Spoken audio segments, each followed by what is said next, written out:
call this Parks and Recreation Advisory Board meeting to order, June 12th, 2023. Let's start with the roll call. Aaron Angel is not here. Scott Conlon. Here. Thomas Davis. Here. Paige Lewis. Here. Sam Libby will join us later. Nicholas Novello. Here. Dan Olson. Here. And Mr. Tim Waters. Not here. Great, so let's go to approval of the agenda. Does anyone have any proposed edits to the agenda? Could we cover Chris's presentation first, since he is got to travel back after public invited? So just switch A and B in old Yeah. business. Yeah. Sure. Anything else? Great, can I get a motion to approve the agenda? I move we approve the agenda with old business B before A. I second. All those in favor? Great, that motion passes. Let's look at the previous month's minutes. Does anyone have any edits to the previous month's minutes? Great, if not, can I get a motion to approve the minutes, please? I'll move to approve the minutes. Great, I'll second. all in favor? I'll abstain, I wasn't here. Great. Okay, with that, we will move to public invited to be heard. I have two folks signed up. Are you going to speak with this? Yeah. Okay, you'll need to come and sign up over here. So we can start with Ben Sargent. Oh, my name's Ben Sargent. I live at 744 Atwood Street in Oldtown. And last year, we got together with a bunch of families to start a food co-op. And Mary and I were driving around to The wife. 4 or 5 different farms to buy the food that we wanted, and we thought, okay, it's crazy to have all these people driving around everywhere to buy food. Why don't we get the families that want the food and the farmers that grow the food to coordinate better? And so we started we call it farm to family co-op. It's basically like a food club or a food co-op where we don't have a storefront. We just order from the farms once a week. They deliver and we distribute, so we don't store anything. I didn't know Ben was going to do an ad, but here's. So anyway, that's basically, so what happened is that we had so many families that wanted local, clean local produce and meat and dairy that we couldn't get all the food that we had more demand than supply, basically, with the local farmers, because in Boulder County, if you can grow a good-looking organic vegetable, you can already sell it above retail. And so what we thought was, well, why don't we start growing? And as soon as we said that, several people offered us land to grow on, and we finally selected one property which has been under organic cultivation for 10 years, and we are now growing on an actual farm with a greenhouse and 2 hoop houses and dishwater, et cetera, in Lafayette. What's that? Get to the point. Yeah, so this land is only about 1.5 acres, and it's a good training farm, but it's not really what we need. And so, we, while all of this has been going on that I just explained, we're also seeing a good land that was once farming, even if it hasn't been farmed recently, being developed in Longmont. And so we would like to propose that we don't take land out of being open space to make developments. And so I don't know if that's anybody here is involved in that zoning and repurposing land to be developed on, but traditionally all of this land was farmland, and there's still a lot of just really amazing farmland in Longmont, but it's disappearing into developments. So, who can we talk to about, how can we get involved? We have a lot of families behind us. We have, not just in Longmont, but we have members in Boulder, Lafayette, Berthoud, and Loveland now. And so it's more than just Longmont, but we're in Longmont, and sort of our core operation is in Longmont.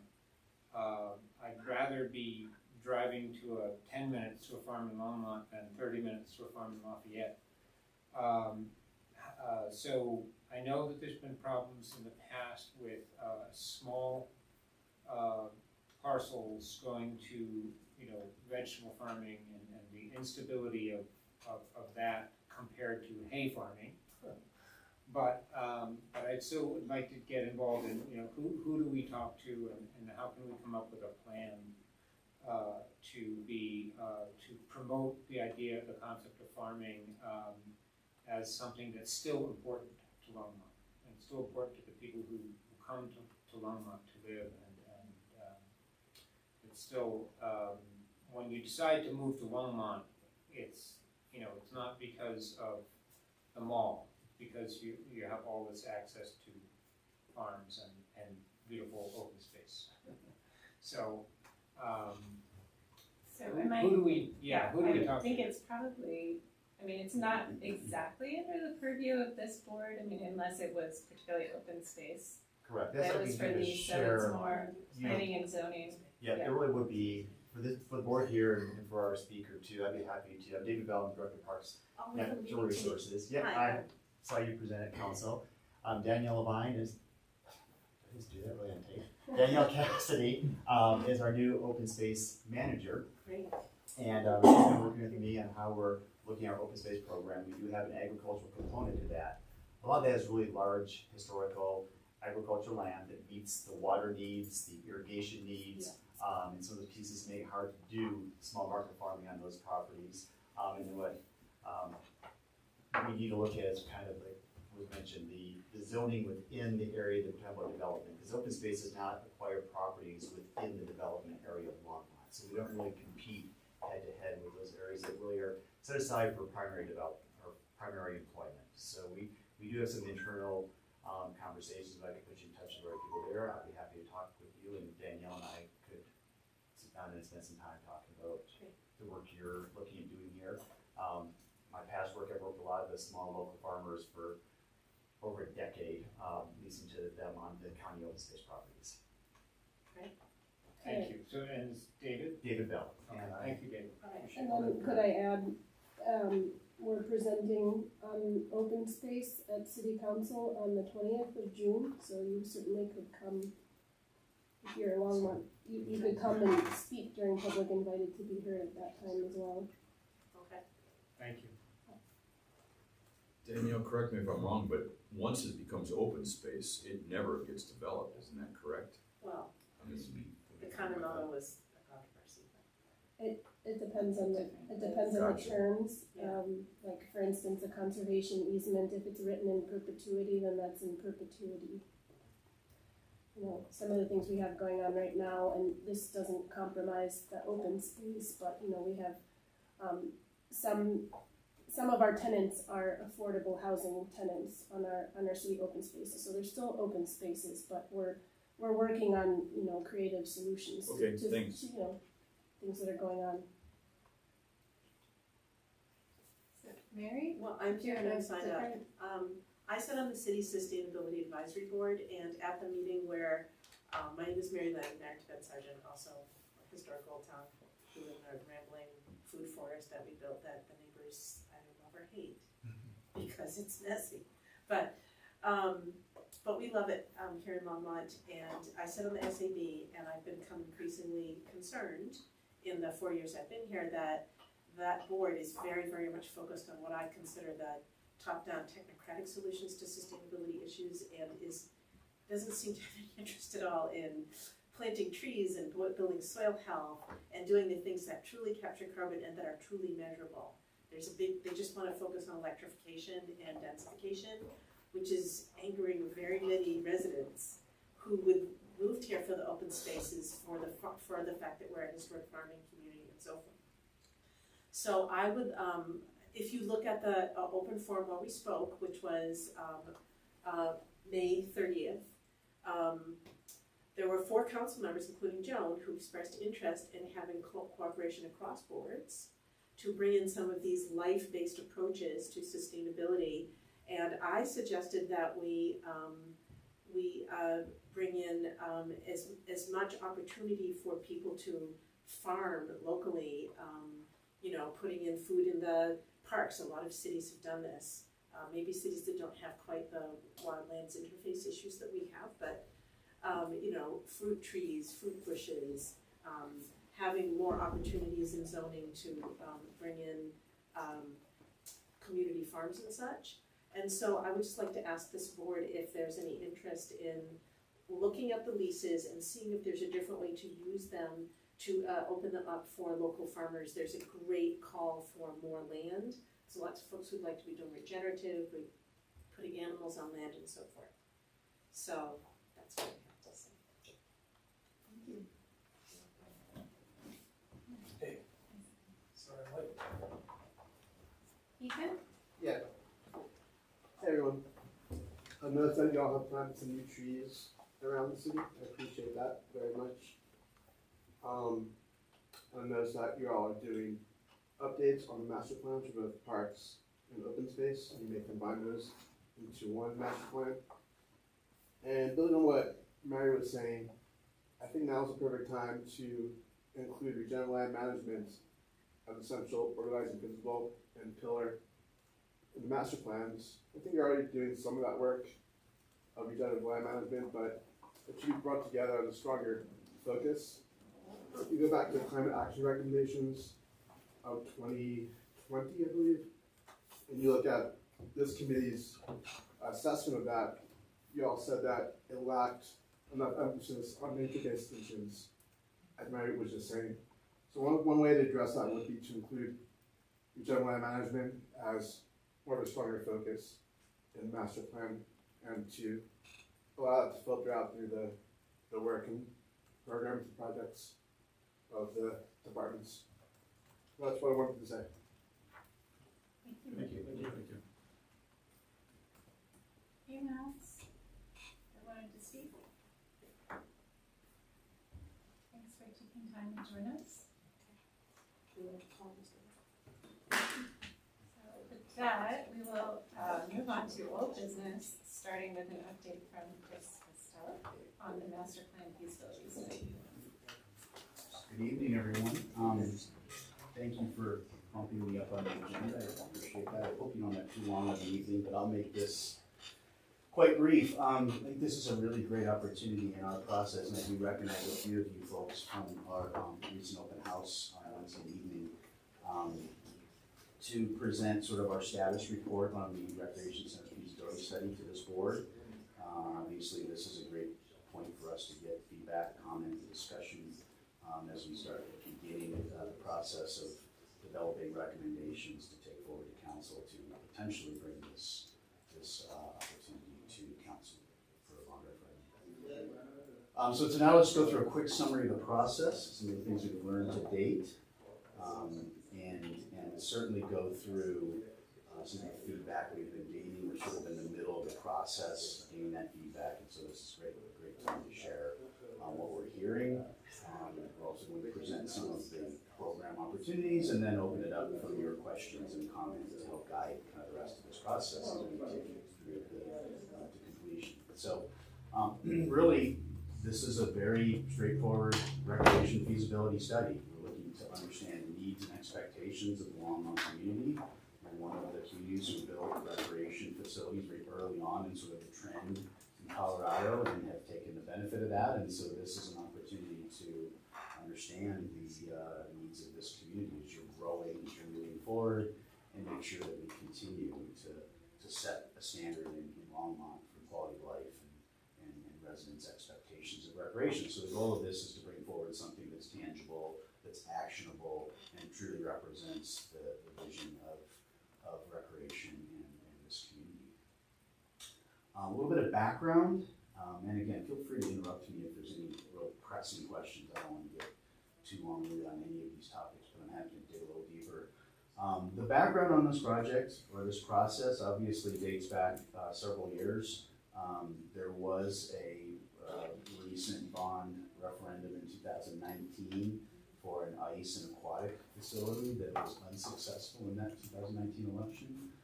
But much of, I think, the demand or need within the community, I think is expressed by residents, was a little bit broader than swimming in ice. It felt like the feedback that was gained from that effort sort of suggested that there was a broader need for recreation within the community that wasn't quite so focused on those particular amenities. And so that's something we've taken forward to understand as we kind of embark on this process. There's also a parallel process, and I'm guessing many of you are familiar with it, so apologize if I go into more detail, but the YMCA is also proposing a potential facility at Centennial Park that would include a significant aquatic amenity, a competitive aquatic amenity, potentially a sheet of ice, as well as other recreational components and some affordable housing.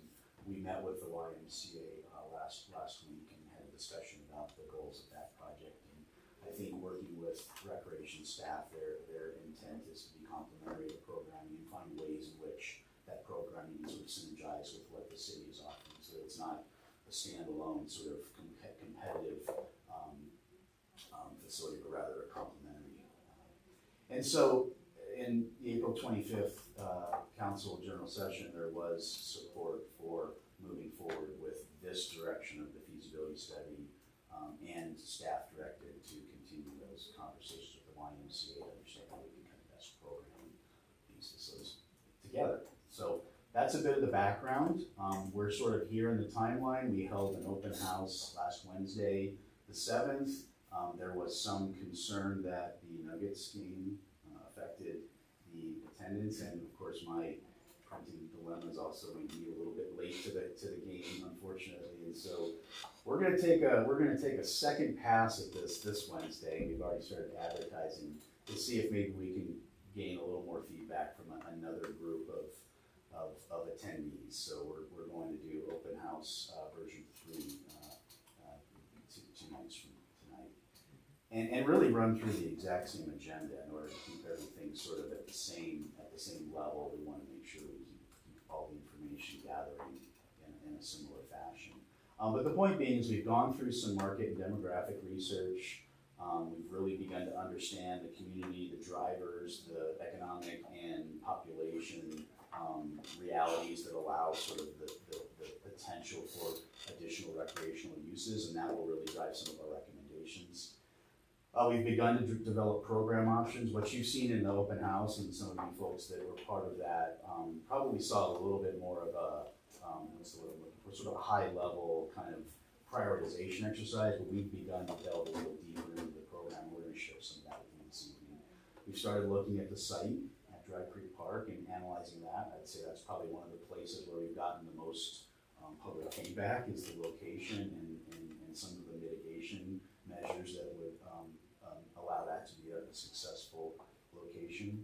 And then finally, as we start really refining the program, we're going to move into some conceptual planning we can share, particularly so that we can put some cost estimates to the project, understand sort of the realities of the program, and use that as an opportunity potentially to communicate back to the public for an upcoming potential election. We also will be running some cost and revenue analysis once we kind of hone in on that. So that's a big piece of our process. So that said, we talked about the location at Dry Creek Park, in really what is a site that's been identified on the 2008 Parks and Recreation Open Space Master Plan as a potential for a public recreation facility.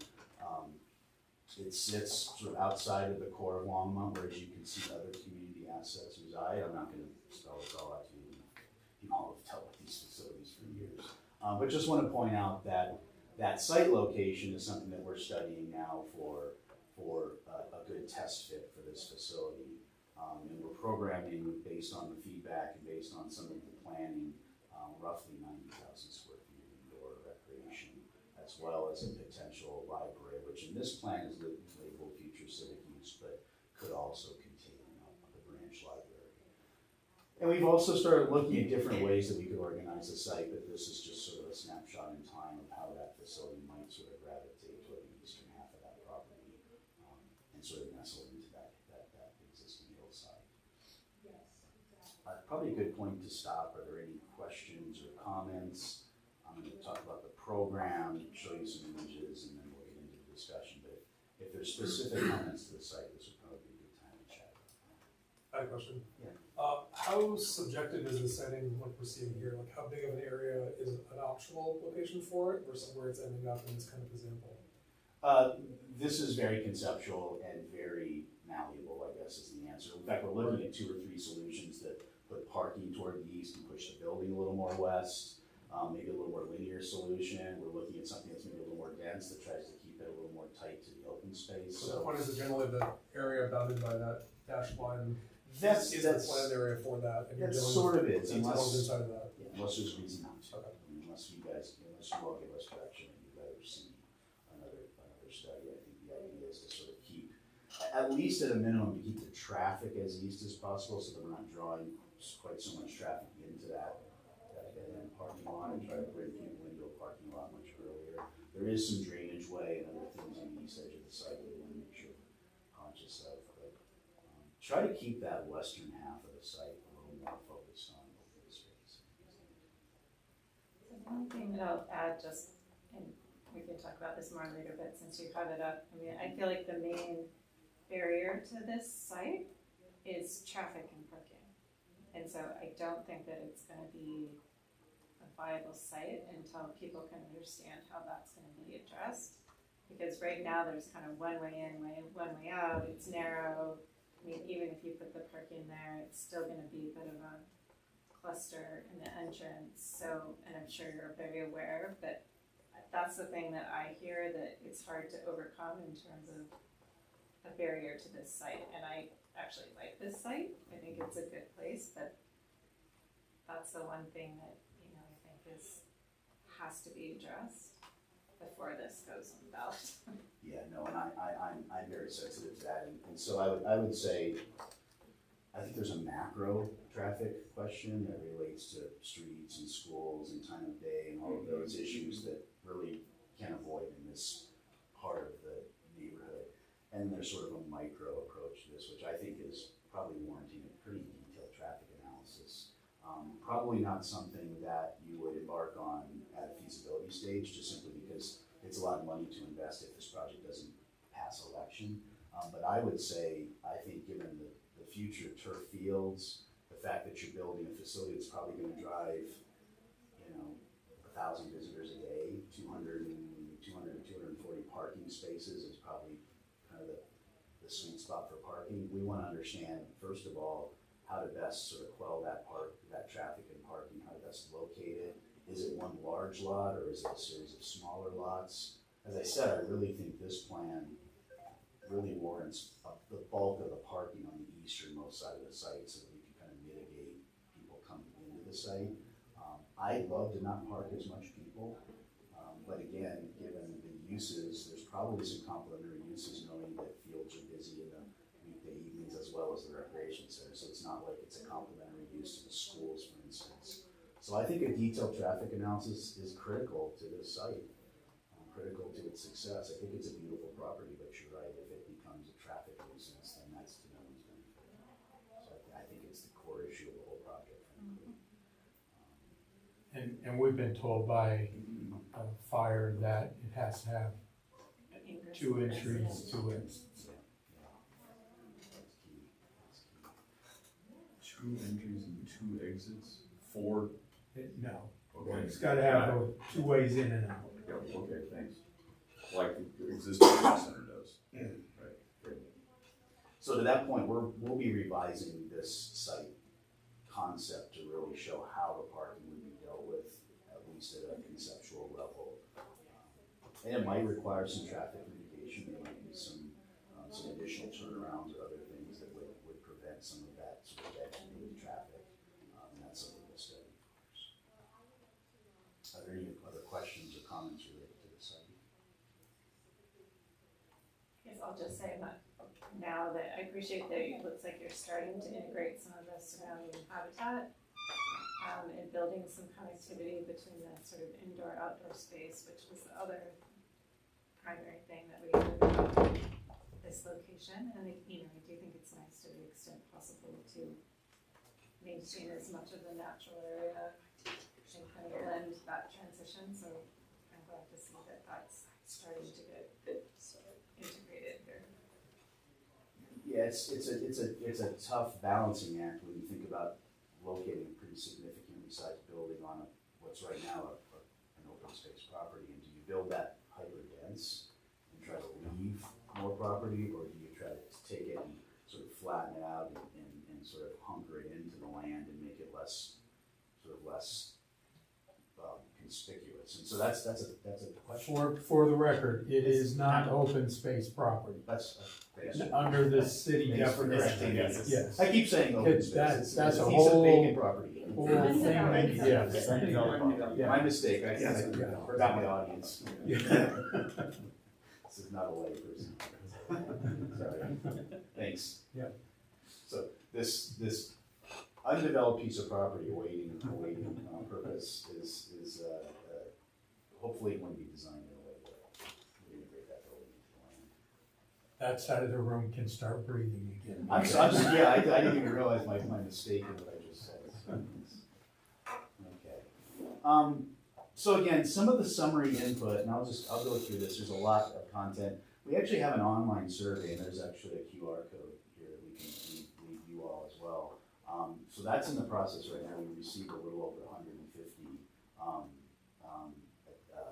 inputs in the last, say, week since it's been live. We're going to leave it live for another few weeks to make sure we kind of maximize the input. But up until this point, we've conducted one public informational open house in mid-April. That included some polling questions, some Mentimeter questions, a little Build-A-Center activity that we've summarized and we'll show you some of the feedback. And then there was a pretty good question and answer session. It was a hybrid meeting between in-person and virtual, and so there was a little bit of a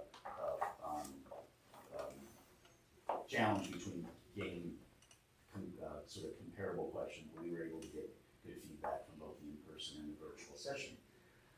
And then last week we also held another open house, and that was really more of an informational comment session where we had stations talking about site, program, pools, and sort of design questions. And so this is just an opportunity to give general expression. We weren't trying to create any type of polling as much as just gain information and discussion about some of those topics. And so I think we've been able to really kind of fill in a lot of the color commentary to the more sort of dry survey questions, understanding some of the discussion. And again, a lot of the discussion surrounded site issues, some of the programming issues. And so we're sort of taking all of that in, summarizing it, and make that part of our ultimate recommendations and findings. Some of the activities that were expressed in some of the Mentimeter polling in that first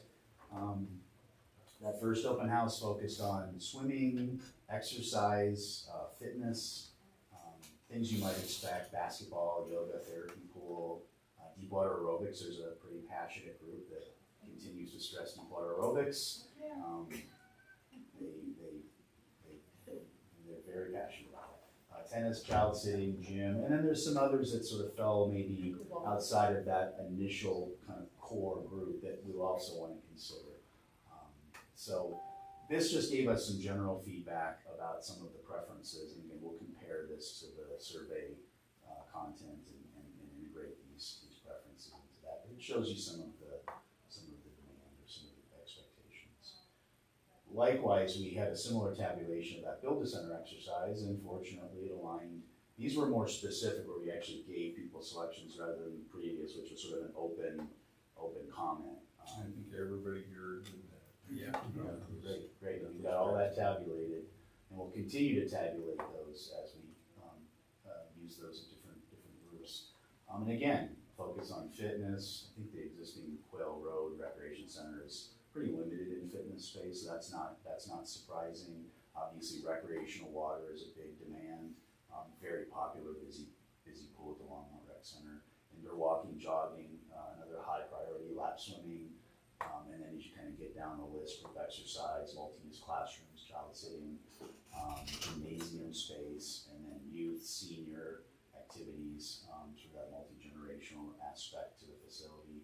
An indoor playground was something that got quite a bit of interest, and then a potential teaching catering kitchen. East always sort of lands right on that kind of middle cusp, and so that's a question mark that will continue to come up. But again, with the And that split is was the online and the. yes, the yellow is was the in-person, and the blue was the online. Thanks for reminding me. So it starts really setting up, in our minds, a pretty clear prioritization of some of the most popular amenities that we're going to be considering as part of the program. We also asked this question. The new survey fixed this question a little bit better. Instead of answering a number, it says less important, more important. So I think it'll be a lot clearer in the survey that's out on the street now. But we did ask residents, how important is this? And even though there was some confusion around the question format, it still shows significant support, at least between those people that participated in that session, that you can see the majority fall into that highest ranking of priority. So that said, we've taken a lot of this information and we've sort of collected that or culminated that into a program that we've begun studying. In the open house, we were showing two, and the idea there was to really get people to sort of comment on the activities, what's most important, as well as understand the amount of aquatics that we build sort of weighs the budget toward the amount of other less expensive spaces that we build. So we're really just asking people to help prioritize. But this program is the one that we've been digging a little deeper into that really kind of follows that prioritization that we've inputted through the current survey, the open houses, and all the feedback that we've gained. And it shows you a roughly 91,000 square foot facility that includes all of those priority facilities between aquatics, gymnasium space, fitness space, general community use space like the senior activity area and youth activity center and indoor playground. And it really, this is just a diagram, but it really kind of gives you a sense of the scale of the opportunity that we think is potentially out there for this center. That's all single level? No, that's what I meant. This is just a programming diagram. I would expect that it's a multi-level facility. It's just our clearest way of showing all the activities in one diagram. Are there any questions? Good point to stop and talk about the program for a little bit and just recognize some of the priorities that we're showing. Is this a good time for board members to share their sort of feedback on this? Absolutely. The rest of this is just some pictures. Is that diagram proportional to the square footage? It's pretty close. Yeah, it's pretty close. How does the library annex factor into this? Because some of these spaces could be library annex spaces, right? Meeting room spaces, and that sort of thing. The senior activity area. Our task was not to conduct feasibility on the library components. We were asked to integrate the library at least at the site planning level and as sort of a general planning discussion. And so when we start developing concepts around this program, we will show how the library would integrate into that. I guess we've had a lot of discussions about this, and there's a couple of different ways that we could do that. So I guess I look to you to tell us how much or how little do you want it to see integrated into this feasibility study. We're able to kind of do either one. There's sort of different models for that. There's sort of an integrated model where library and recreation services sort of share common uses and have common check-in and common integration. And there's more of a separated model where you come into a lobby, you go left to the rec center, you go right to the library, and they share lobby space and bathrooms. And so I'd be curious to hear from you all how much or little do you want to see that integration? My knee-jerk reaction is that we're the latter in terms of an organization, in terms of how you check in. But I would like to see overlap in use of facilities, because there may be different times of day uses that one would dictate, use of the space versus another one. But it's not sitting there and we're not doubling, space needs. But yeah.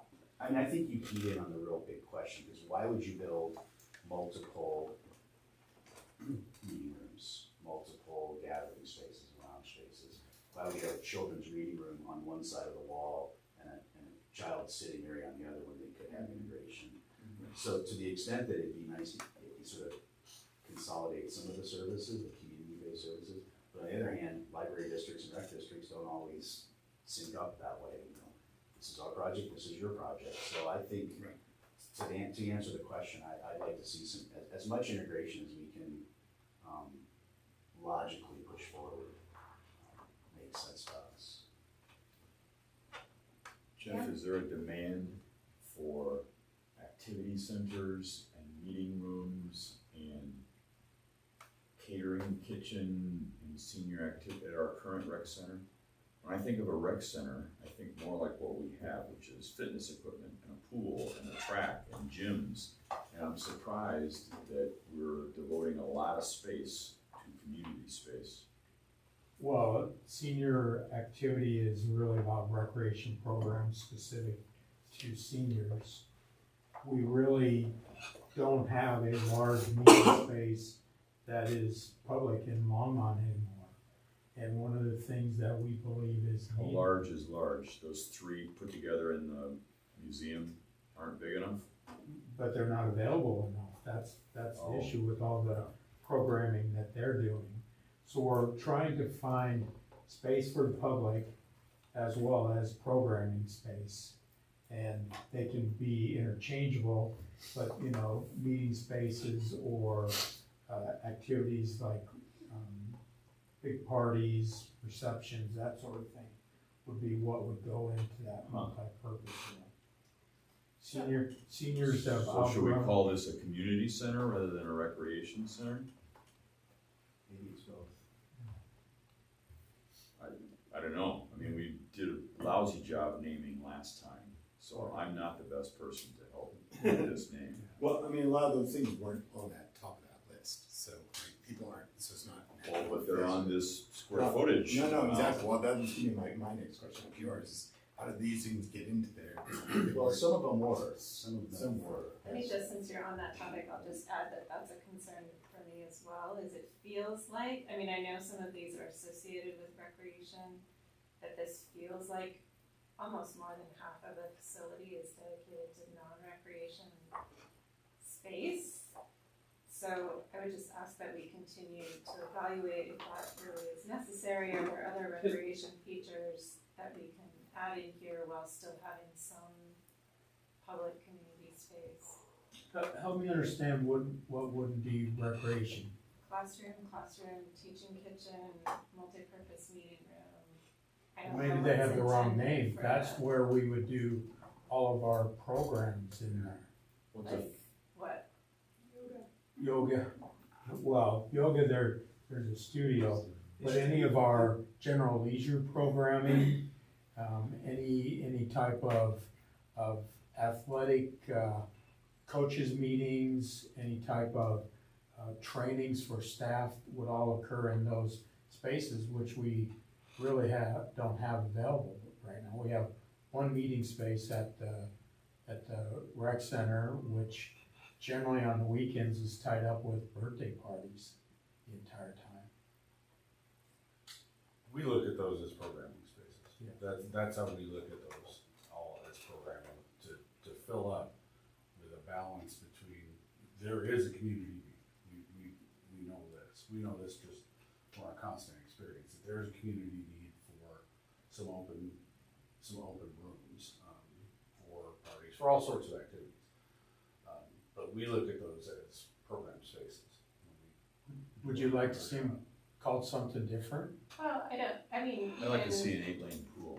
even hearing you So- talk, I still don't really understand. I mean, that just seems like open room space to me, which I can see value in, but I don't know how much we need to put that.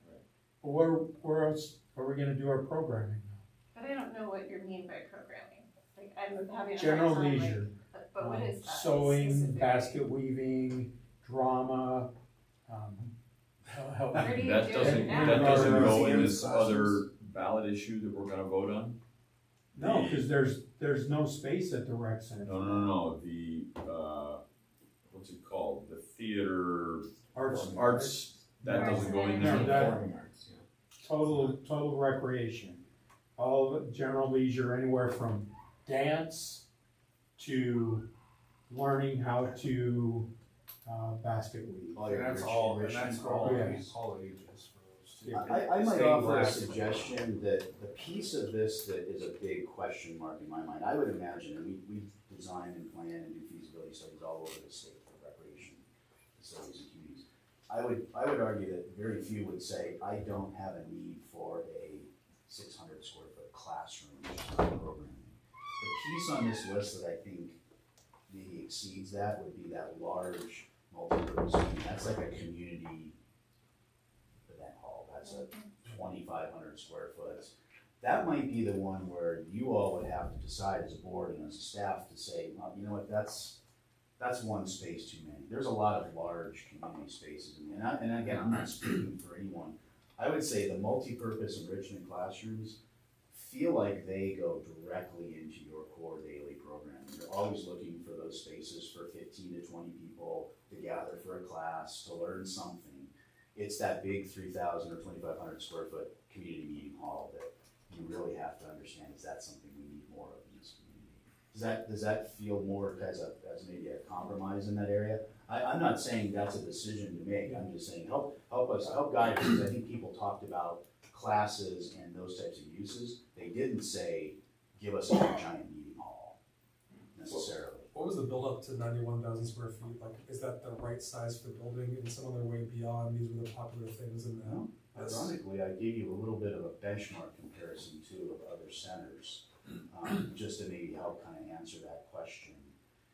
And when you start looking at larger centers and communities that I think are comparable or regional to Longmont, this shows you kind of what other communities have. Now, you have the Quail Road Center that's roughly 63,000 square feet. But you also have a community that's almost double the population of Eaton, Windsor, Do you know how big Johnstown. that is? Or Lafayette? I didn't check Lafayette. I guess it's probably Lafayette's that. 45,000. Yeah, I used to work there, so you should know that. I will say that Bison Arvada, the Apex, is probably 200,000. It's got Bison nice- Ridge? Bison Ridge is 100,000. 100,000. We just did that in Commerce City. So, and again, I could certainly add to the list, but I think there was a question, well, what does 91,000 square feet look like stacked up against other pieces? I would say Loveland is probably in that, but it also has a little bit more of a full service senior center, that entire senior wing. But they have a pretty significant aquatic program. I don't know if this helped answer that question, but where did the 90,000 square feet come from? It really just came from trying to align those needs that we've gathered within the various feedback to square footages, and we're certainly happy to adjust and modify that based on the activities that you all think are most important. This is by no means our recommendation. This is our first shot across the bow to say, how does this look? And if you think there are things in there that are too small, too big, not focused on enough, then we can certainly have that conversation. Yeah, I would say I shared the feedback about the various different general purpose rooms. Like the difference to me between a group exercise studio, a classroom, a youth activity center, and multi-purpose meeting room is somewhat semantic. It is a little bit. And I would think one thing to look at would be designing for flexibility, so you could have 4 or 5 spaces that could fill any of those needs. I know that moving tables in and out of a group exercise studio isn't feasible for every class, but it seems close enough that there's some crossover between them potentially for both programming and community use. I totally agree with that. That statement pretty much summarizes pretty much the trend in recreation, to build flexibility. And I would say there are points in which you get to a point where a space is so multi-use that it becomes kind of multi-useless, like a senior group that says, gosh, the teens were in here earlier and they left a mess and we couldn't lock our things up, so our potluck. But you'll get to that point where you know the answer. But to the point that, are we gonna build specialized studios for certain activities, things like climbing walls, kitchens, those are single purpose spaces that have to support programming, and if they don't, then don't build them. I thought there was conversation about the kitchen idea being part of the museum or something. Like there was a conversation at some point about that being somewhere else. I recall that. Well, Erin talked about that she would rather have it at the museum than in the rec center. I thought it was considering one of the meetings too, but. Am I sort of hearing feedback though that of the spaces that are shown in this program, the ones that are sort of questionable to this group are some of the yellow spaces, some of the multi-purpose meeting gathering spaces, and potentially the kitchen?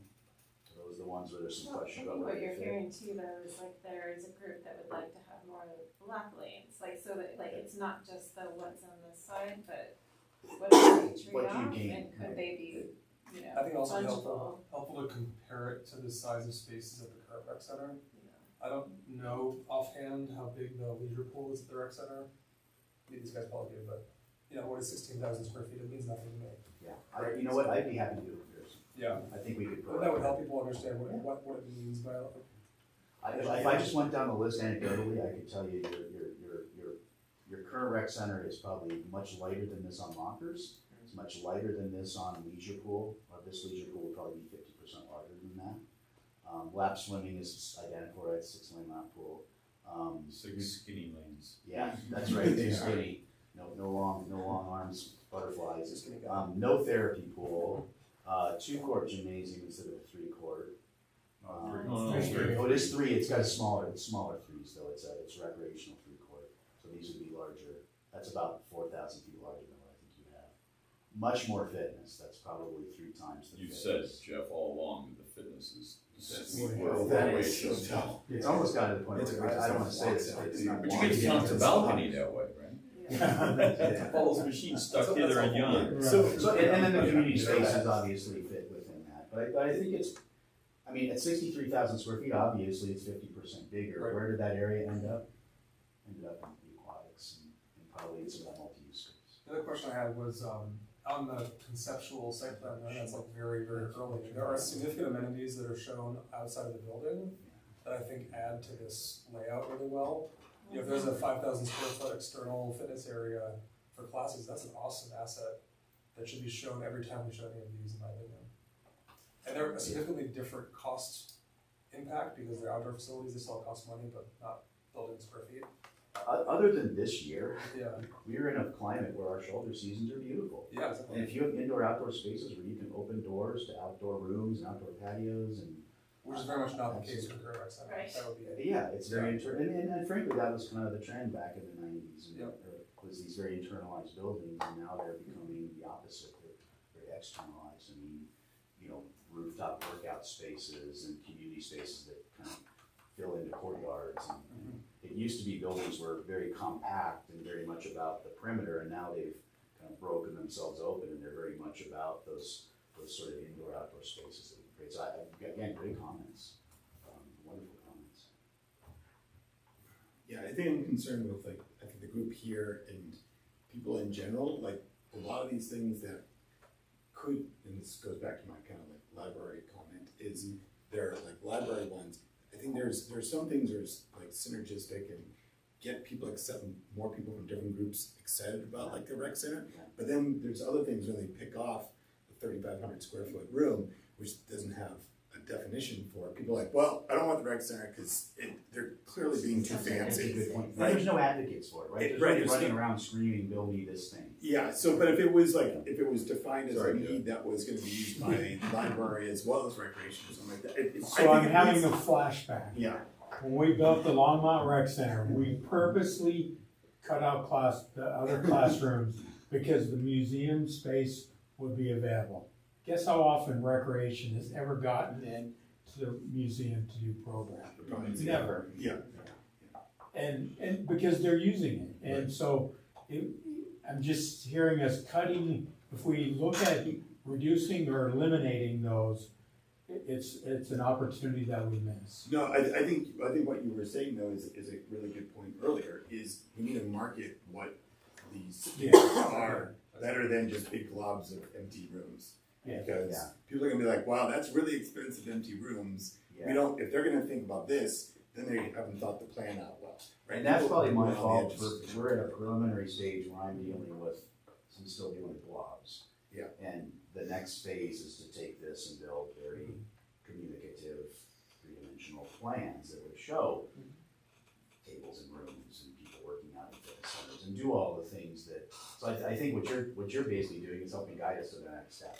And say, if you're gonna show the space, then sell the activity, show people what's gonna happen in there. What is the progress or state of this kind of drawing when we put it on, if and when we, well, first of all, present it to council, and second, on a ballot? Yeah, that's What's not, it look that's like? not this. No, That's not. I Well, can last show you time an it was example. 0. We had no clue. Well, that's the July deadline, so. Yeah, I can show you some examples. So we're gonna have a footprint or a quasi drawing, so Yes. very different than the last ballot issue. We had those last time. No, We were not allowed They to use them. existed. okay, well. Yeah, we did some beautiful renderings. Yes, because we're, so just sorry, Well, Chris. that's okay, Jeff.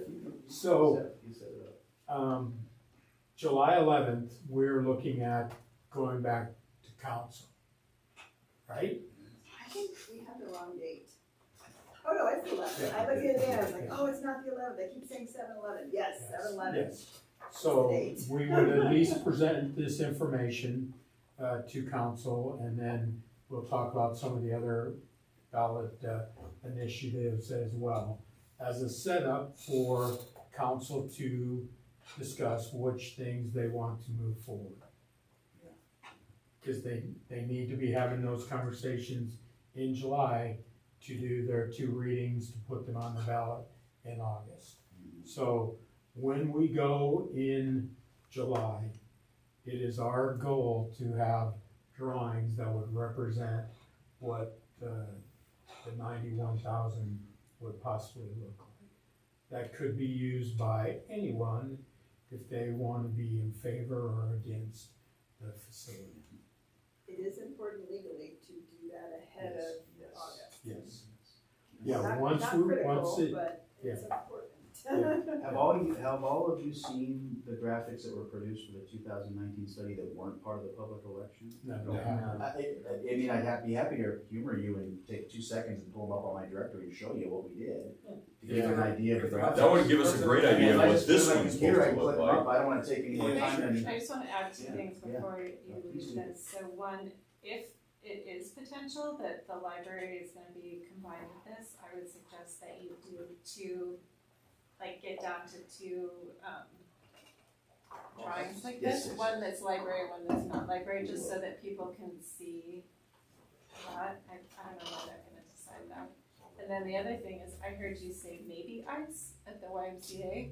Do you know if that's, if they're still thinking about that? Yes, that is a part of it. I should have said. Because if it's not, He's then he's there's very a whole diplomatic. different Right, conversation. yeah. Hey, look, it's not built yet, it's the YMCA, so. Chris, the only thing bigger than open space is not talking about ice. I didn't. There's certain things we don't talk about. Can I ask one more question too? On the 3-court gymnasium, we talked about how it's a different size than the current. I think your current recreational, they're recreational. But they're size. different court sizes? But they're No, really tight. there's They're no really tight. space between the courts. Oh, okay. So And I believe if I'm not And mistaken, even I may be front wrong, I was think they're 74 foot 3 courts. short courts. They're recreation courts, and we're programming It's in that high school size Yeah. courts. Just gives you more space to do half court if you want to go to this way. And then half court is leaving how many pickleball courts fit into the 3-court? Because I know Well, that if that's you really cram them in, It's Zero, just zero, not a zero. pickleball facility. well, that's the common apps though. I mean, you look at the amenities Sam. list as people want. you can get Back 3 to your per question. full-size court, The if you want. pool area at the rec center now is 16,409 total. That makes sense. 26. Yeah, so it's a little bit larger. Yeah. I'd like to see those renderings. Yeah, no, They're really proud. representative of what we would see. Yeah, if we do yeah, it I'm right. happy to show it, I'm very proud of it, so. So what happened last time was that these weren't available, and then once they were, it was too late because it looked like you were fishing for It still against. looks like That the it made it look traditional like the city. recreational had stuff. done it. It's still So they- 70,000 square foot everything that's used up for, we can use traditional needs to stuff. be made Correct. and then public additional prior 20 is what to we're the second. getting utilizing this Right, I time. remember that. That's the. Yeah. So this is a Was it- study that we're doing right now Yeah. for the city of Fort Collins. And this is a diagram that we took to council a little while back. This is their 20,000 square foot library, connected to the lobby with a gymnasium, leisure pool, lab, outdoor spray ground, lockers. So this is kind of representative of the type of plan graphic that you might, and this is a little fuzzy because it's linked, but, and I don't have internet, but just to give you an idea how we showed a library plan integrated to a recreation center plan on similar stuff. But I can go ahead and pull open the graphics that we did for 10 by 8 meters by yards. Sorry, I can grab my glasses, so I'm losing the website here. Yes, I mean, you could be running laps and swim lessons and, I mean, that kind of thing. Okay, so, drawings. So there is an example of the plan drawings that were shown for the ice and aquatic facility. So you can kind of see the lobby and the locker rooms and the pool. So we're hoping to get something similar to this to take forward to council that expresses the program that we just went through. Feels a little more like an actual usable building, and you can see people. And, so hopefully that's kind of headed in the right direction of what you can expect from the next stage in the study. And then my favorite part, which we actually really were disappointed that we didn't show, was the renderings, because we did this wonderful rendering of the interior space for the ice and aquatic. Actually, that's not the final one. I'm sure that's the final. There's the final one with the Longmont logo in the floor and projected right onto the ceiling and all the people and the aquatics and the ice. So at some point, the hope is that we'll get to some graphics that express the beauty of this potential project. You can give this to the Y since they're building it. Yeah. This is it. I'll call Chris Coker right now and say, Yeah. I've got your building done. So to give you an idea, yes, you're looking at kind of the meal being cooked in the kitchen. We're not quite ready You to have serve it. you had an outside. We rendering did. too. That was even cooler, but I don't know if you'll love that design. So, yeah, there was some additional diagramming that we kind of showed how the exterior design and the building kind of integrated. We had this kind of cool idea that one would be, it was kind of the water and ice idea, and that there was this sort of chasm that went between the two that kind of played one against the other conceptually. Let me see if I can find that exterior. Let's see. I'm not seeing it. We cut those off pretty quickly. Didn't really work on much. But, no, I don't think I have those or anything I can easily open. But we did a really kind of a fun exterior rendering. But we did. We produced some really, I think, some pretty expressive graphics that really showed. Yeah, these are some of the conceptual vision ideas of that ice and water concept. But no, I think hopefully we'll get to the point where we get something where we can all kind of agree, consensus, this is the right mix of activities, and then we can produce some really nice graphics. So what is there more presentation? Are we interrupting? Or? No, there's about 50 really cool pictures of interiors of recreation spaces if you care to see them. But what's the if not, we can call that process for us and you and the staff to be ready by July, what did you say, 11th? I mean, we meet once, we meet July 10th, I guess. Yeah. And that's it, as far as this board is concerned. So this is our one and only chance?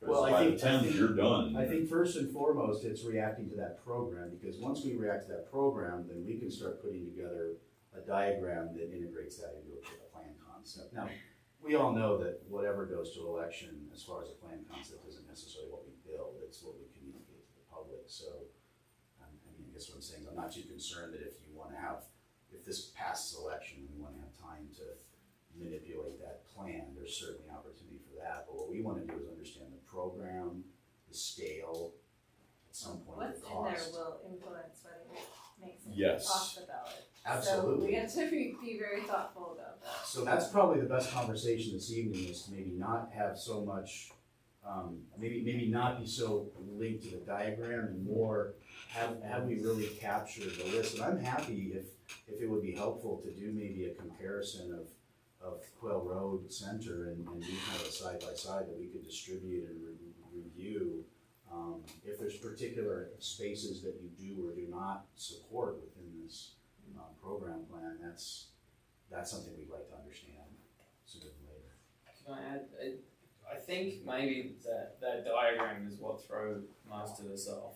Because initially I went, oh shit, the multi-purpose room is the same size as the recreational. Yeah. When we hit the numbers though, It's probably it's not way exactly. more representative if just this bottom yellow section represented both the yellow and purple sections. Yeah, that's a good point. Because when you stack the numbers, Yeah. it's 70,000 square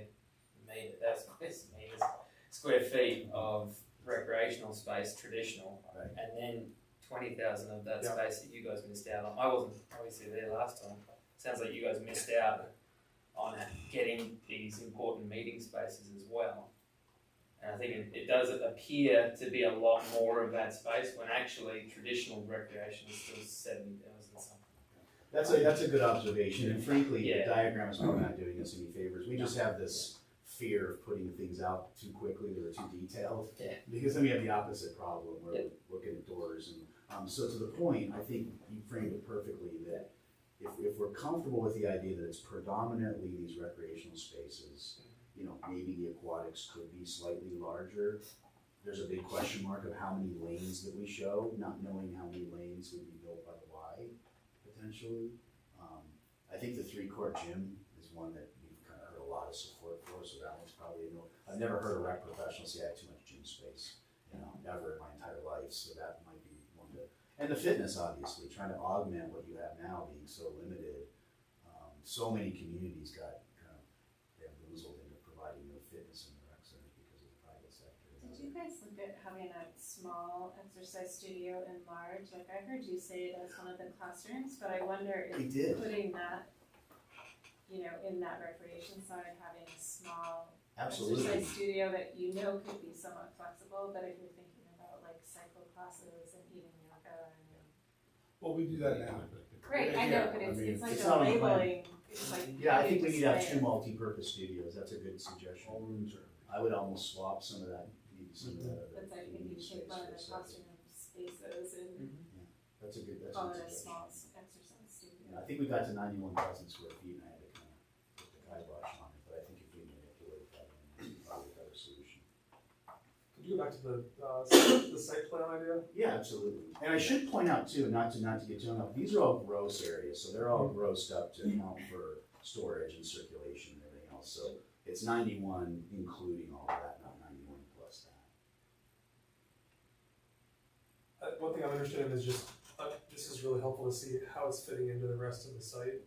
I think it's an amazing piece of lowercase o open space. Yes. Right now, and that you can see a lot of stuff from there and it's open and very accessible.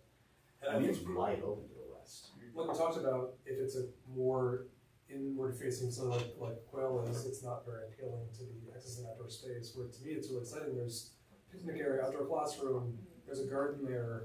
I want as much seating as possible. This would be really part of the park, not a standalone rec thing in the park. Right. And I think that's a very compelling way to present it. And I think that when you start thinking about spaces that are sort of internalized, they make sense to sort of anchor. And we've already started looking at this by sort of cranking this guy around so that the aquatics sort of aims out at Long's Peak, the community space kind of aims out at Long's Peak, maybe the fitness, we've actually got maybe the fitness on the upper level looking out over the pool so it gets those same views. So the whole idea is to take this plan and kind of get it so that all these spaces capture that western expanse, and then the library probably actually moves the other direction, not because it doesn't want those views, but because it needs sort of direct parking access and other things, and it might actually, because it's a lower scale element, it might be a nicer neighbor to the residential, since it can be kind of low scale as opposed to gyms and pools. So we've really started kind of manipulating the massing and the scale on the site in a way that's probably more sensitive, and frankly it takes advantage of that lowercase open space and views. Is there any other plans or thoughts, it's not here, of other outdoor, like, program space? You know, interesting that you mentioned that. It's always in everybody's I won't bore you with a lot of pictures of our work, but I will show you. We do a lot of work with heavy timber and wood, and A lot of great sustainable stuff, but, I was trying to get to the outdoor stuff that we had shown in here, that I think is kinda, this is all just, there's our community meeting hall at Bison Ridge, to give you an idea of kind of that type of space, but again, if that's not the program we're looking for. Sorry, I'm gonna go through these too fast. You know, one of the things we've really considered is, you know, how you create a building that's really integrated to its site, integrated to the public realm, integrated to public space, creating outdoor gathering areas, outdoor rooms, you know, maybe things like food trucks or other uses that on weekends could potentially support that type of use. You know, for us, it's you know, how you create this sort of magnet or other outdoor amenities and activities. Not necessarily spray ground, maybe that's an option, but really just trying to find ways that, you know, this is a study we did for the Recreation Center at City of Denver with a rooftop workout studio and a little rooftop pavilion, a meeting pavilion. You know, just trying to create outdoor space that feels integrated to the building, feels like those uses become part of the experience. That's kind of our goal, at least, as we start thinking about the concepts.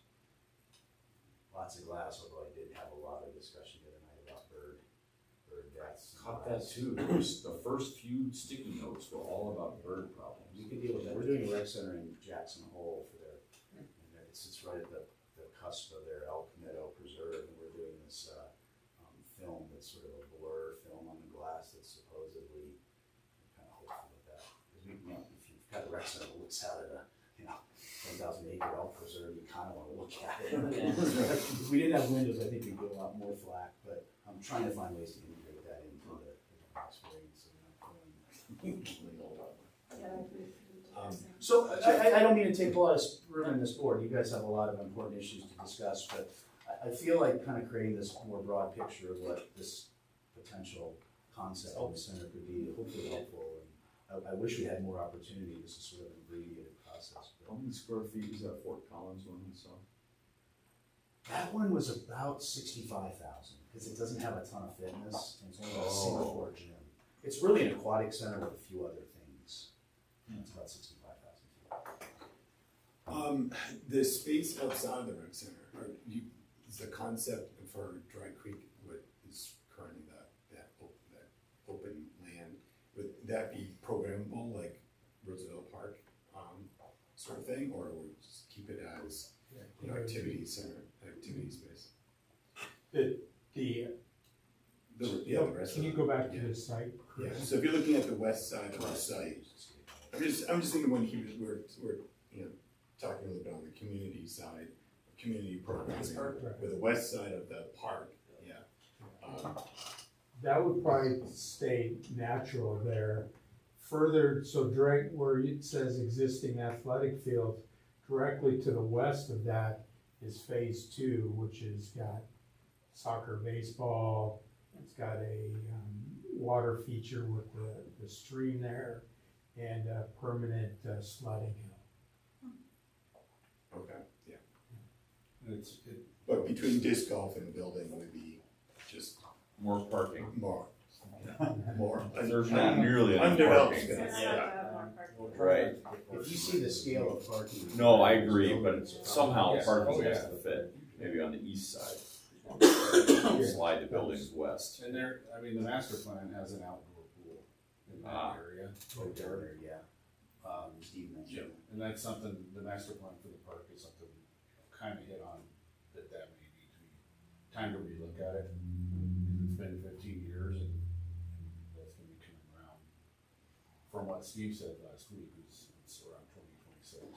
And I know there's lots of things. There is in a parks I don't want to speak to. Pool already, it's just to the north of that existing athletic field. Yeah. It's kind of natural, but it's long. You're on swimmer. 25 wins. So one final question, you don't like the idea of the large meeting space or event space? Well, actually, looking at his numbers, it was exactly the same size as the leisure pool, 3,200 square feet. But the picture was 4 times bigger. Yeah. Look at So- It was a little Yes. deceptive. Yes. That's my fault. I think it's interesting. I think it'd be good to compare to what other spaces are available. I don't know them all exhaustively. you know, between Dance Brand and, the museum, We like, know, we you guys know know that there's stuff. demand. Yeah. We know there's. I think it's for important that yeah, sort to of share space, that. people, there are not a lot of spaces where people do these larger gatherings, and you don't see, like, to your point, Scott, you don't see a lot of support for that, because until you need to do the graduation, you don't care, that's not a space you need. So there's not like a group support of such a thing. We know that those spaces are in high demand. Okay. I'm not saying you should or shouldn't, but I'm just telling you our experience right now is that those spaces are in high demand. They don't tend to polarize voters either. Voters prefer aquatics. I do think that, I mean, you're gonna have to think really carefully about how you communicate about that and, you know, what you call it. And maybe the idea of, is this a recreation and community center? You know, because then you're saying, like, we're intentionally creating community space versus like, this is a recreation center with a bunch of open space that we don't know why it's there. You know, so I think it's like how you communicate about this is gonna be really important, and, you know, think about, do you have a constituency that's really gonna support that, because you don't want it to be a detraction for the big recreation community, because they don't understand it, and they don't vote for it because they don't see it as recreation. So. Well, one of the things in the last ballot was we heard there's a lot of feedback, people saying, well, I don't use rec, why would I vote for this? I think community does broaden that quite a bit. There were several comment cards, you know, and we have to assess all of it. There were some comments, not that they were majority, but that did say, you know, please don't forget those other general community uses, that this is still a community center. So I think then you should put that in the the name. question is fundamentally, is it a community recreation center? Answer that question first, and then we can answer the question about how much. Yeah. Right? Sandy? No, I'm not part of the board, I just wanted to mention that, you know, your whole rec guide has all those programs that you're talking about, what you're putting in there. Yeah. If I'm in charge of the factual summary, which I think I am, you know, I would put all those in there. Like, Yes. this is what this space is for. Because, I mean, your example of basket weaving is lovely, but it's probably not the top vote getter. You might want to choose some other ones. But it's always full. Yeah, it is. It's full. I'm just saying, that all those ones that are in the top programming folks, you know, I know that you're not thinking about it because you don't have the guide in front of you, but there are hundreds and hundreds of rec classes that would be held in those spaces, and we need to make sure that we get granular around what that is. And I think that's important. It's the big community event hall that feels to me, you know, I would agree. probably more nebulous than, like you said, I find it hard to believe you couldn't fill classrooms with programming. But they're tiny, those are tiny, and they're not expensive. That big event hall is the space that you really either have to lean into it or don't. That would be a great place for that. Yeah, I would agree with that. There's enough stuff that's gonna get thrown into this bond that they'll find a home for it somewhere. Do you know how Apex Let's not go that message. What's that? Let's not go with that message. Yeah, that's not. No, good question, Barry. Just as a naming thing, do you know how Apex got its name? Like how Pravada is it? I don't know. It's like a trick question. I don't know. No, I just. How the district got its name? Yeah, how they decided to come up with Apex. I'm guessing it's Arvada Parks and something. Yeah, and exercise. I don't know. But I can look it up. But, okay. I I don't know. It's just in It's a this lot of work for recreation everybody. and community discussion, whatever you can come up with a destination name instead. Yeah. So. That sounds like a perfect job for a political action committee. Yeah, I will just say, I really feel that the classrooms are different than that big community space. Yep. They're really meeting different needs, and I would give up the meeting space before the classrooms, that's for sure. Well, looking at the drawings you had, that you explained were for the Fort Collins folks, they had an obvious big pool that looked like a pool, and then there was this nebulous, you know, others, and so that's the opposite of what we just saw, where there was a circle, the Venn diagram kind of shape, had names on each of these things and areas that we find out aren't really representative of the actual area. So the more accurate drawing might the problem with those have little avoided bubbles half is of our they- conversation. Yeah, I think we call it also just an explanation, because, you know, I think to the point you were just talking about, like being really clear what this represents, so that people don't make it up, you know, they Right. can see themselves in the thing that they care about in the Well, description. the Longmont one you did 4 years ago had a huge pool and and then there was that stuff in between, which was the rec center. which was the rec center, but you know, if that's again what you're gonna, the things for our group of the discussion we get, we're worried about gyms and pools and fitness space, and the other just kind of slides in on the edge. That's right. I mean, Fair it's, enough. you know, I mean, it's whatever this community space, it's just one of those rooms up in the corner. I mean, you don't have to label it as such or put, you know, ballroom dancing going on or anything like that. Well, that diagram showed everything from storage to, you know, Right. viewing, it was everything. And to this point, we're being a little presumptuous. We're a little ahead of our skis here. That's the only, like, those diagrams are representative of a program that we haven't confirmed yet. We're still waiting for some survey data, some open house. So Okay. I feel like you're seeing a little bit of the work in progress. I will say that it'd been helpful if it was a little more proportionate. I think at some point it probably started out very proportionate. But be aware that once we kind of lock in on that program, the drawings and diagrams become very accurate. Because we know exactly what we're proposing building. And at this point, we're still kind of anticipating what the final community. Do you expect the city council to have the same discussion? I want more square footage for this than that? Is that what city councils do? Oh, we'll probably give them a fairly similar presentation of the process, the feedback, the site concept, the building. We'll have a plan, much like I showed you, with an actual kind of area designated to it. And then we'll probably ask them for that feedback about, do you feel like what we've shown you represents the feedback that we communicated to you? That'll be the goal. This feels different than the last time, is why I asked. 4 years ago, in 19, it was very nebulous. We wanted X amount of money, and we're gonna build a pool and an ice, I mean, since the drawings weren't yet done, I don't recall there ever being a negotiation about how much space each thing should have. Am I just not remembering? No, the process, part of the problem with 19 was a lot of that work was done as early as late 15, early 16. Yeah, I remember that's when we Yeah. talked. Yeah, they just called and said, hey, we gotta go to election, Right. put some drawings together. Yeah, and really the driving force from council at that time was 50-meter pool and the ice. The other things were niceties, but weren't really what it was about. So do Which you was a miss. anticipate that Right. the council, like when you go to council, they will at that point tell you whether or not the library should be included here in the concept? Yeah, but at that point, it's too late to do more than what Chris just represented. It can have a placeholder, but we're not gonna really get into mingled or not mingled, if that makes sense. That would come later on, after the election.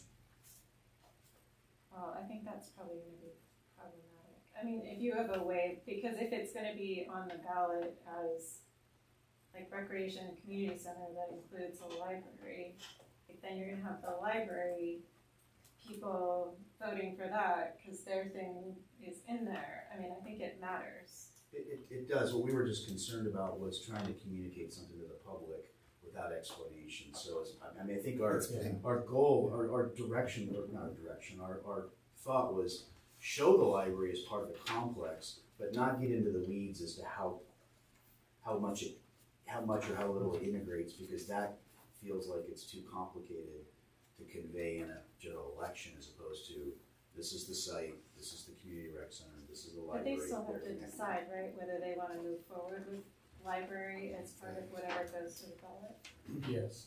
And if they say yes, then will they tell you if they want it to be co-located in some way on this site or somewhere else? Possibly. Encourage them to be There- clear. My hesitation is, there's a lot going on right now. Yeah. Some of it, we can't talk about. I'll just leave it at that. I was just gonna add that what happens if one passes and the other Yeah. doesn't? And so I think what they want to see is what this looks like with, I mean, I think their preference is that rec center passes and library passes, library annex inside the rec center. I mean, I think that's their preference. But that being said, library will be a separate question. And so you'll have to be ready either way. So if library fails and rec center passes, then you don't have a library annex on there anymore. And so just needs to be If flexible. you throw it in one big community building, could you do them both on the same ballot issue? It's a good question. We've asked our legal folks about it, and Oh, what you they're have, good. concerned about is log rolling. Is the Right, is the no, I've heard all concern. this. It's a Yeah. community center. But if it, you said it, Paige, if it's a community center, then you can put anything you want in there, right? It's for the community. I mean, that would be my interpretation. Yeah, they could. Would that allow for a bigger square footage? I guess, is that, No. no, right? So we'd have to. Well, you're gonna be limited by dollars in some Yeah. sense. Yeah. Cause we're looking at, 90,000+ for the rec center and somewhere between 20 and 30,000 square feet for the library. Right closer to 20. But yeah, council will have to decide if the voters want a branch library, not a rec center, is this still the right place to go? Challenge is where a lot of folks want up in northwest Longmont, we just don't have the space to do it up there. We don't own any land. Do you get the sense that, and this is something that our study, we were trying to figure out how we would tease this out or survey it, but the sense that some of the site reaction is limited to folks that live kind of in and around that park and use it regularly, or is it a sentiment that's carried by the other 70,000+ residents? That's our big question. My guess is that, the people that are most local are probably from that area, but I don't have anything to. But we don't have any, it's all anecdotal. You mean vocal against this site or in favor of another site? No, against this site, the ones that have, this is good for you to hear, Sandy. The site is the biggest challenge we're hearing about. And no site was the biggest challenge. Yes. Yeah, can't do that, that's an absolute case of death. Well, I mean, it may be people that are like very proximate, because I live probably less than a mile from this site. And I mean, I see challenges, like I said, if you don't address the parking and the, access, then it's not gonna work. But otherwise, I think it's a good site, and I would be in favor of it, and but I don't live right next to it. I've heard My less kids go to reaction this, my kid goes to, to that school. and it's near the schools, that's your captive audience too, so. I mean, I think I've heard more reaction to the micro issues on the site about wildlife and traffic than I have, why isn't it on the east end of town, or why isn't it on the north? I think the focus has been the site issues less than the gap analysis of the community, I guess. And kind of what we've talked about is we need to be prepared to respond, how we're gonna respond to those issues. Absolutely, absolutely. So are you guys, and this is probably not a question for you, Chris, fortunately, but, I feel like it's gonna, part of my questions are because I'm really afraid of what happens if this doesn't pass, and the community continues to not have access to a resource that we've desperately needed for a long time.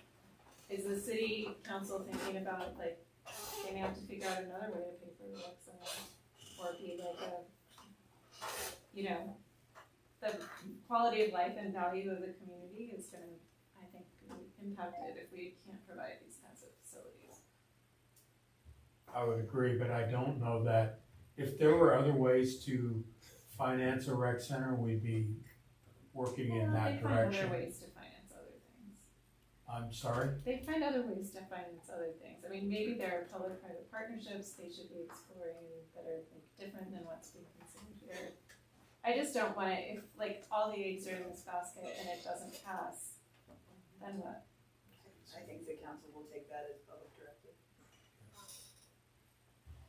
The real question is fighting off too much population, that's usually our gut, if your ask is too great, but it's hard to gauge that without a poll of voters. Which we did. Which you did. And the polling was Pretty positive. I would say. Yeah, middle. 53, 55%. I don't know, we're in Colorado, they never pass by more than 55%. Dozens of these, so all you need is 51. Yeah, 50 plus that's true. So 1. we have 50 plus 1.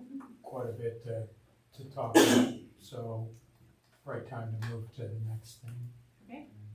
That's great. Thank you all. Thank Thanks for the Thank you. feedback. This was very Thank you very helpful. much.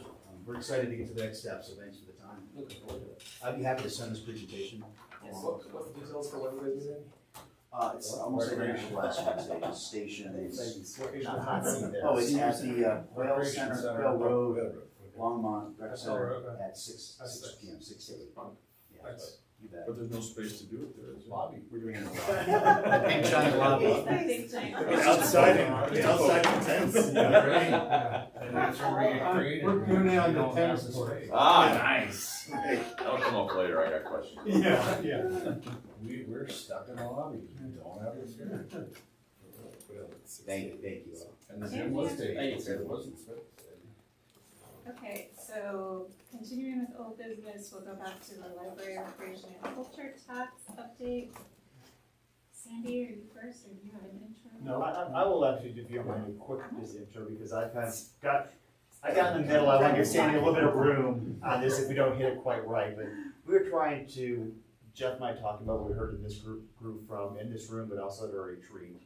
And part of that was in the last go around, trying to drive people to the right information on the website was frustrating. I gave you a heads up there might be some constructive criticism on how our website can provide things better and get people that information if they're trying to move people to our information. The other side of that was if we're gonna have conversations with people, what can we say? How much can we say? When does that transition from staff supporting us? So I think those are the kind of two pieces I kind of brought Sandy in to talk about. Kind of the city's messaging on the website, how people do a better job with it, and then how this board and staff reacts to go forward under some of the legal requirements we have. Madam Chair, does that seem? Yeah, that sounds good. Do Okay. you think we could start with the second That'll be it. item? Sandy, is that what you came prepared for? I'm prepared for it all. Okay, great, thank And you. my big listening ears on and my legal brief. Should I Yeah, come over please. there? Okay. Thank you, Madam Chair. And I brought with me my friend Erica, who I think attends this meeting pretty regularly, right? Oh, you have It's been a while. It's Yeah. been a while. You're right, very good. Erica is a communications manager in our communications division. Okay, well, hello. Hi. Thanks for letting me join you today. My name is Sandy Cedar. I'm Assistant City Manager with Shared Services. What that means is all the internal stuff, including communications and clerks and legislation and all that kind of stuff, is my general area. I also work a lot with the council and I worked a lot with this project, so I apologize for piping up. But I certainly want these things to pass as well. I actually work for Jeff as a deep water aerobics instructor also one day a week. And they do love it. I'm surprised it came up like that. Like not just water fitness, but deep water aerobics. They were at that open house last week. Oh my gosh. They're at the one before. Yes, yep. Yeah. They wanted to talk. And they are passionate and Yes, they they are sort of done with the lab folks too. So I can see where they want even more space as well. So yes, I certainly have a deep passion for all of these projects that we're taking a look at. You know, you had asked the question, so the second one is what's the involvement of the board, right? Okay. There are a couple kind of bright lines as far as time frame when it comes to elections, both for city employees and for boards and commissions. Because you are a board and commission member, there is no reason why you can't speak up about different issues, but you have to identify as an individual person when you do those kinds of things. Because when you're working in the staff, in the capacity of a city, either official, which you are, or city staff, which we are, anytime that you're in that kind of a situation, once ballot measures have been set, then we are not allowed to spend any public money on that or advocate for or against those things in our city jobs. So, for example, if you're probably not the city manager or assistant city manager, but if you're somebody else in the organization and you'd like to just speak as a member of the public, you're welcome to do that, just as you are able to do that on a board and commission. But those of us speaking in our titles, in your titles, that's where things get to be a little funky. So let me give you some time frames. At this point, everything's up in the air. People are talking, we're debating, we're discussing, all those things are totally fine. You're welcome to say anything you like, you love it, you hate it, you want it, you need it, whatever it looks like, you're welcome to talk about all those things.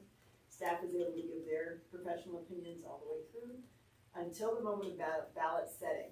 Ballot setting is the second reading for us of a ballot title. That usually happens in August. First readings are usually the first meeting of a month, of that month, and then second readings are the second meeting of that month. So once that ballot title is set in August, now we have to put on our election clothes, so to speak. And what that looks like is that you as a board, as the city council as a board, can take advocacy for or against ballot measures. You're welcome to do that. We can then advertise those group decisions from a board, either from you or from the city council. And that's as far as our advocacy or just advocacy. I don't know how it would work if you're against it. Your advocacy or the other way. That's as far as we can spend any city money, tax money, time on it at that point. Is that like a resolution you're Like saying? a resolution, Okay. yeah. So the city council usually directs me, after they set a ballot, to bring them back a resolution of support. I do so, and we publish that in the City Line. The reason we're able to do that is because City Line is the customary way that we get information out to our residents. So because we do it all the time, and we do it every single month, we are allowed to publish a resolution of support in City Line. Can we, as a board, if we take a position in favor of ballot measure, can we write like a letter to the editor that's signed by the board about that? Yes, you can. If you signed it as a board, then you're welcome to distribute that position any way that you would like.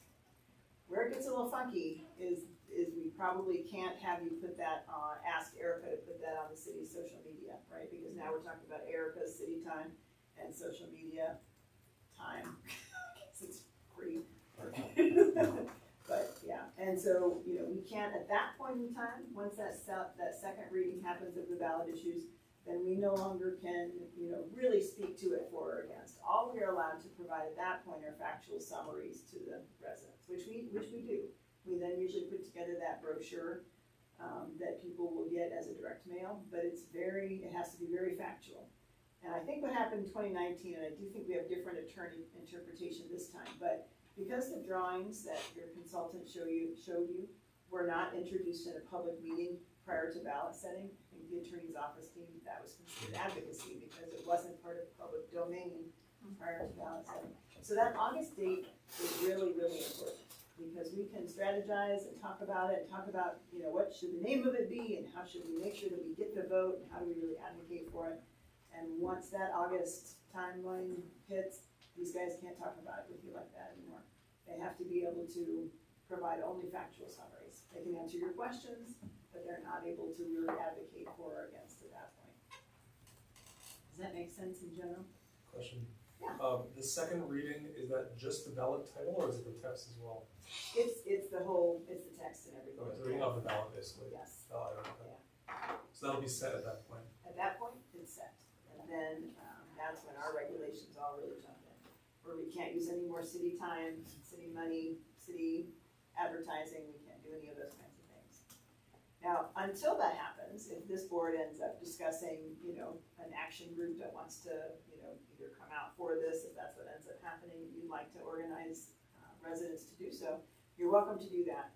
Once we hit August, then you can't even discuss that in this meeting room, because now you're a board, you're an official, a city official, and at this point, it really is just those resolutions of support. So it really changes what things look like. For us, the more information that you get out there publicly, that's why I'm hoping that your consultant is coming out the 11th, right, who's going to present them. Yeah. Because the more you get those pictures out, the more you get those maps out, that's public domain. Now we can use public domain to get factual summaries. That makes some sense. So the flashier pictures you got out there, that's better for us ahead of the August time frame because we can include those in the information. And I do think that was pretty rough in 2019 to show a rec center. Just my opinion. Everyone has their opinion on what happened. My opinion is to show a rec center that has no place and has no pictures is not something most people are going to vote for because it's just not enough certainty. People want to know what it is that they're going to get for their money. And so the more certainty that you can have, I mean, you're right about that meeting space, even if you call it something different. I mean, you want to be as clear as possible with how you're laying out some of these things because once that the ballot titles are set, then there's not a lot of huge discussion that can come afterwards. Another question, this is probably me being a little naive about it. When is the text that goes into the blue book around the ballot built out? So Like the descriptive text that contributes to that? So municipal ballot elections are not included in the blue book. Okay, so there's nothing like that? Nothing like that. If it's a Tabor, piece, which this will be, Yeah. there will be a Tabor comment that can happen. This is an opportunity that a lot of people miss, is that anybody from the public can make a comment for the Tabor book, the Tabor statements that do go out, and they're not blue, they're like a gray that comes from the county. And it doesn't matter if they're factual or not. So anybody can say it, you just you type up whatever it is that you want to tell voters about this particular piece, whether it's factual or not, which can be super dangerous. Because you can have people say anything they like with one that's Tabor. Tabor means that there's a tax associated with the taxpayers' bill of rights. So once there's a tax associated with this one, there certainly will be, then we'll have to put out a Tabor notice. Tabor notices have an open comment period. Anybody can comment during that period. So that's a great opportunity, to be able to put your comments in, but it's also can be a little dangerous. The clerk's office posts all that on their website. Didn't we do a factual sheet that was mailed out to people? Yes, we do a factual summary every year on these ballot issues, once the titles are set, so we know what they are. And we run that all by the attorney's office, but we try to just say, here's how much money this is what this means for you, and this is what you would get. So the more information that you have out in the public domain before that, the more information we can share with the public. We also are required to put together pro and con statements that are not only equal in number, but equal in size on the brochure. I mean, that's how factual we have to do it. If we had more pros than cons, our attorneys would say, no, that's not a fair assessment. You need to have the same space, the same numbers on both sides of the argument. So I'll keep asking questions. Yes, there's the brochure you mentioned. This statement, the mailer may or may not go out, it's still factual. Is there a city webpage about the initiative? We usually take the same information. So the way I like to do it, which it doesn't always go this way, but the way I like to do it is to create all the factual information once and then publish it in a mailer that goes to everybody, the same exact information on the webpage, the same exact information that goes out on social media. Okay. Because then that way there's no, this is the approved text, approved by our attorney's office. One thing I think is compelling about this initiative that I think we're all very supportive of is it's not something that was thought of this year. There was all the 15 years of planning and the learnings from the last initiative. Is there a place that can be kind of written up as a narrative that makes the argument in favor of an initiative going to the public prior to the reading of the ballot? So you could have an existing piece of website material that is supportive of the general idea of this being part of a long narrative. You can absolutely do that. If you wanted to put out editorials ahead of the ballot I meant you can city do that. City gets a little rough. So yes, technically could we? Yes. Would we? Probably not. And the reason we wouldn't is because even though that line is drawn in August, part of the reason people vote for city things is because they trust the city. And so if it feels like we're advocating for something ahead of time, sometimes that can erode public trust. So I'm real careful. I try really. I mean, we've done it. We've certainly done it. Certainly the last sales taxes on the streets. We had folks that contacted groups. Hey, do you want us to come and speak to you before ballot setting? I don't feel great about that usually. And so, under my direction, we kind of stopped that and really just said, hey, we're going to be factual. We're always going to be factual. That's the role of city government. Now, if people ask questions like that and say, hey, how long has this been considered, that we can certainly publish FAQs like that. I guess my feedback would be encouraging us to be including that history as factual things that have happened, that this has been discussed and planned for a long time. There's been a lot of public comment. There's been a lot of chances to get involved in it, and it's not something that was thought of this year. That's all factual.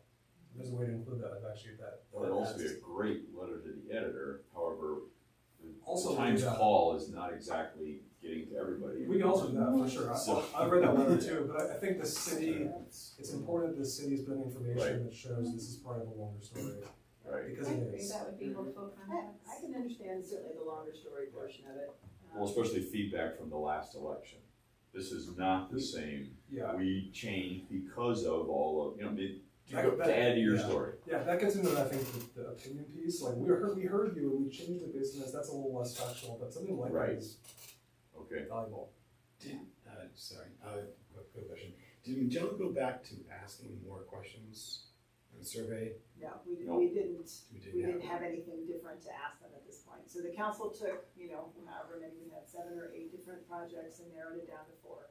But they didn't change the way that they were presented, so the Magellan polling basically holds, is the same thing. Do they Now, have, if they did something like combined library and rec center and said this is a community center, that's something we might wanna poll on again, although our timing is pretty short. can we get deeper data? Is that It's all, available? it's all online, the whole Magellan, everything, it's like a 60-page report is all Okay. online under that Makes sense. council communication. Because there is like Mhm. within demographics. Go. Yep, you can see the Informed. demographics, you can see which demographics said which things. We asked them to rerun it if we were to do it in a presidential election year, and they felt like what would pull better is the park, which then ended up cutting this last round from council conversation. But what would have probably pulled better, they thought, in an election year as opposed to an off year, was parks and maybe Union, right? I think. But they didn't feel like there was a significant change based on a presidential election, more turnout. So are you guys, there was the request for staff to go back and think about all the recreation pieces and sort of what a package, when do you have to bring that back to council? I think that's what we're bringing back on the 11th, right? So I think what we're saying is that here's some changed conditions. And what council directed us, like I said, was 4, rec center, library, performing arts center, and this YMCA swap idea. They may not be right. We're gonna find out in the next probably 2 weeks, whether any of these are actually right to actually happen if somebody did vote it in. And that'll be information that's also presented on the 11th. But we did not combine any other projects. We basically just left projects off based on their direction. Yeah, so Dry Creek Park, Union Reservoir, we decided to move Look at more our towards funding. water storage, and then enhancing that through water storage and museum. We did receive a grant. I think we're finding that money doesn't go as far as it used to, but I think they received a grant. I think what was interesting about the polling is that the Centennial Pool call-out ended up being a Well, that much was part of bigger, it was bigger thing. the confusion over what was gonna happen with Centennial Pool, I think was the problematic piece in the polling. So we didn't do any additional polling. Most of the polling came back, as you know, 53-55% as yes. And I recognize what the consultant is saying. Our consultants say if it doesn't pull 60%, it's probably not going to pass. Which the library did. But that was the only thing that just barely made 60% with the unscientific survey. Any other questions? Is it clearer around what you can do and when? Like right now, kind of Wild West, but once we hit that August date, then we're really, really restricted. And we want to make sure that we are paying very close attention to earning that public trust all the way around. Because they have to know when they get this brochure for the information that's inside. So, I think that's just page maybe is to ask for July, if you're into it, is just for the agenda in July's meeting.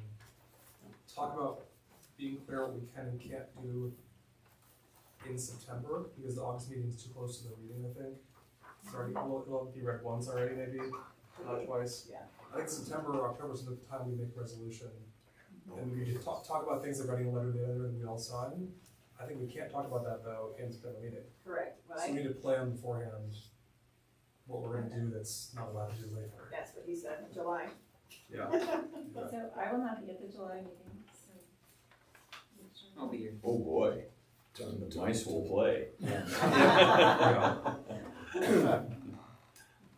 that helpful information? Oh, Yes, yes. absolutely. I have another quick question, if you don't mind. What are there things that we're missing that a PAC should know, talking with the city or getting resources from the city, or the city would want a PAC to know to advocate on its behalf for things? I just, it's just a weird sort of relationship. It doesn't show up that often.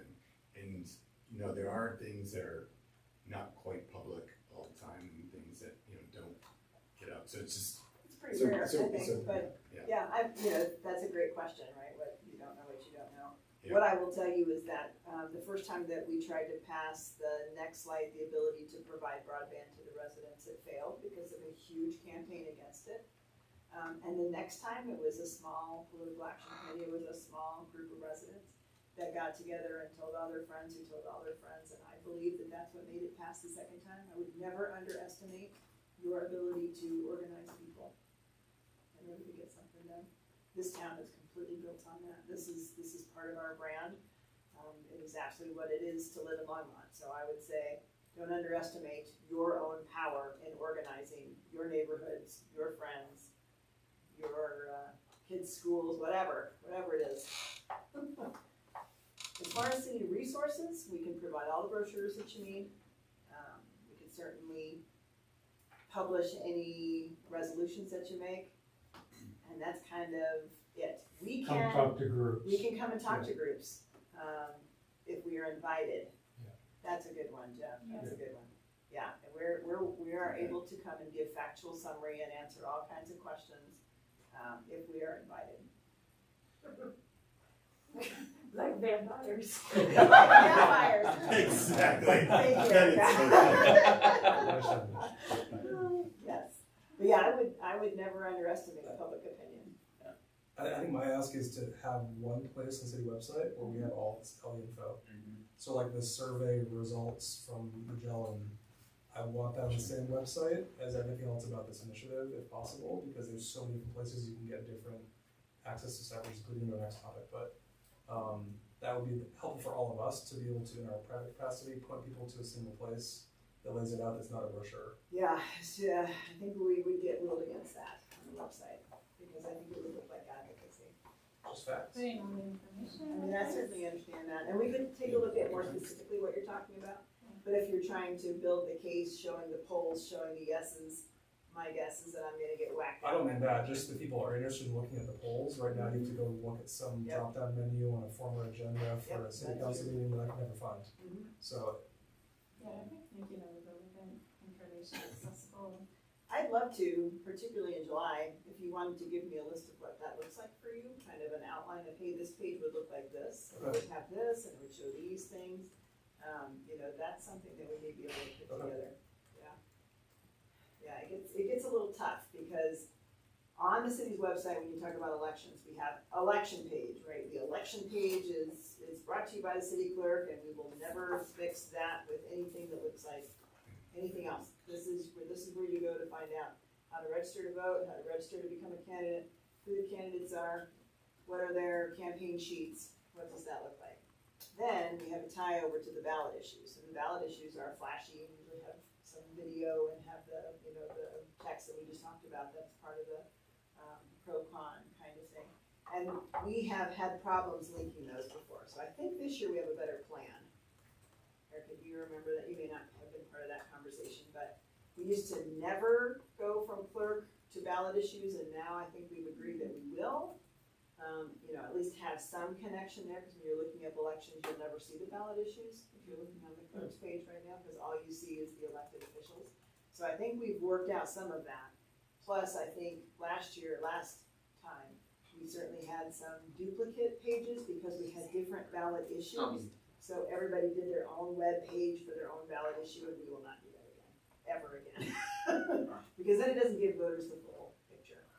Right, and does that play into the advocacy issue of like each page has its own traffic, so then It just doesn't look right. Oh. So if you looked last time and you were like, oh, there's a water bond issue, and then you get your ballot and you find 4 ballot issues, you're gonna be like, well, what the heck? I thought I was getting all the information. So we will be putting it together. It will be much more consistent this year. It will be single pages so that people can find them, and we'll have them on the homepage. Yeah, makes sense. For that whole period of time.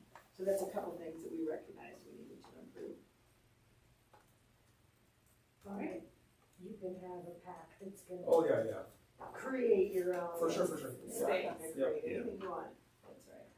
Okay, I was just Should we thinking. move to the? Yeah, I'd say you kind of jumped in there, but we can go back and forth too. Yeah, sure. Whatever So works. Yes, if you give me kind of, this is what this might look like, then I can at least consider that, because city council is rolling decisions as we go.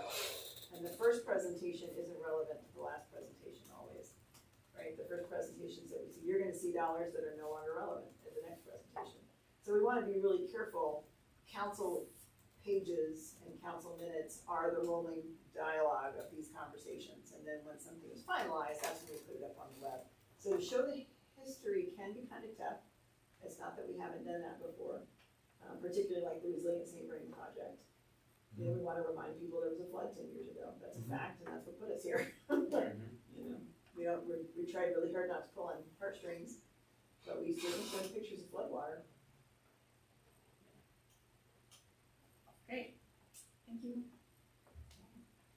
So I think the other portion of this is if we have any other feedback, could be related or to this initiative or other, finding other information. We talked a lot about how it is easy or not easy to find with all the recreation and parks and open space related materials, and had some discussion about maybe how to simplify that, and maybe like have more searchable features where you could have like a map with all the, you know, parks and things located where you could click and find out about that map. But I'll let others. We talked about some of this at our retreat, so if there are any things that people want to suggest.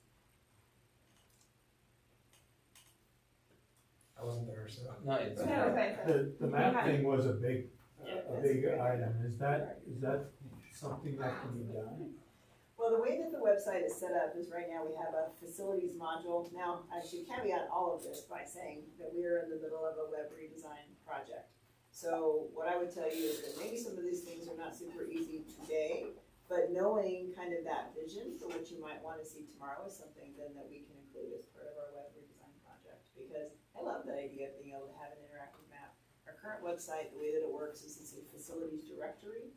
And so you have all the facilities in the directory, and the directory ties to different pages. So when you're on the rec center page, you can go back to the facilities page and you get the list of all the facilities, rec center, you know, memorial building, all the parks, those kinds of things. But it's set up like a web so that the facilities are in one place and then you web out to individual pages. But I'd love to get those ideas for usability on what to do when we are getting ready to do our redesign. And I think that my skirt around that has been interactive Google Maps. And so there is one underneath of /recs locations. We do have a pinned map of various recreation-owned facilities and things that are kind of color-coded. The issue that we may run into at this particular moment in time is accessibility.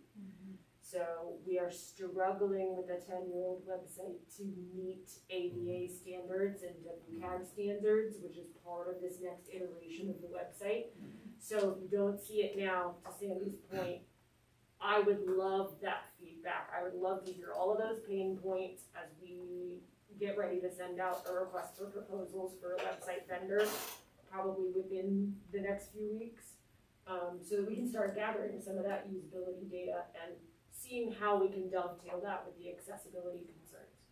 So you're not going to hurt our feelings. We know it's time for a change. So Okay. give it to us. And it's my special field, so it's my special interest. So I'm always happy to make things as easy as possible on the web for folks. That's absolutely our goal. Yeah, absolutely. I have two areas of comments. The quicker one is a good example of something that doesn't work well for me today. Is not Parks and Rec related, but is the active development log. Like the planning and zoning active development log. There's a map. There's also a PDF of a spreadsheet. And in the map, tiny spreadsheet. and in the map, if you want to get documents and details about a specific thing that is happening in a place, you know something's happening, but it's nearly impossible to find documents for that. So I think, in general, the way, in my experience, people think about either developments or parks or facilities is there's a place and a thing, and there's information about that. And there's a lot of nuance in the city world about what happened during city council, what is a draft review plan, what is a final review plan or a plat site plan, these things that have nuance that is less relevant to the public. So a place to find everything about a certain site is the main, I think, focus. And I think to get back to Parks and Rec, for me, the rec stuff is largely very accessible in my opinion. it's really, most of it, we talk about things in this meeting on open space and parks. And it's pretty hard to get an idea of where these things are, what is happening there now, and what is planned in the future for these different sites. And part of that, I think, is that most of the staff is very fluent in the naming and terminology. But my experience joining this board 6 months ago was that things like the difference between a park renewal and a new park build are largely irrelevant to the public. Or this phase 12 of the Greenway, we all think of it as just the Greenway. And I think my passion for this is that there's so much cool stuff being planned for the public that people should know about, and it's pretty hard to find it. So I'm a big cyclist, and I was really psyched to hear about whatever's phase 13, the east end of the Greenway projects. And I asked Steve, is there a map of that location? He said, oh yeah, it's in the master plan. I'm like, well, where do I go find this tiny little map with a red line saying where it's going to go? There's a lot of challenge, I think, with being too specific, right? Because you're in the design phase still for those things. But I think we sometimes are too conservative in leaving things in a document that you might find your way to, rather than being like, here's the whole Greenway. We have incredible plans to both fill in the part that's closed right now and extend both directions. It's going to be freaking awesome. We can say that on the website and just show those things. And right now, it's not trumpeting that. It's like, if you know to look for the Nino Gallo Park site and what's being built, you'll get there. But I never heard about that until Steve told us about it. That's my comment, I guess. I do know that Harold is very interested in doing some enhanced capital improvement program information, communications and information, because we have a lot of things out there. People are like, well, when's that gonna happen? I don't know. When's that gonna happen? I don't know. So I think he's interested in more reporting, and these kinds of things would be included in the CIP. I think it's okay to say, we don't know, and it would need funding, and there's not that much funding out there, but if you're interested in this, or you want to support this, here's more information about it, or how to get involved. And to your point, we have a lot of things that are happening. Yeah. that are happening right now. Yeah. So,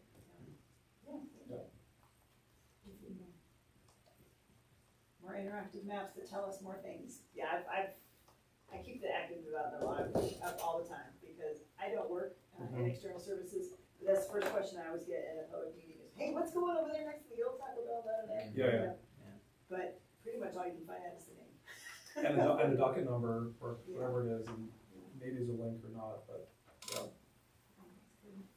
I don't have cards, but I put my email on the board, so you're all welcome to email me or do a website walkthrough or anything like that. I'm always happy to entertain.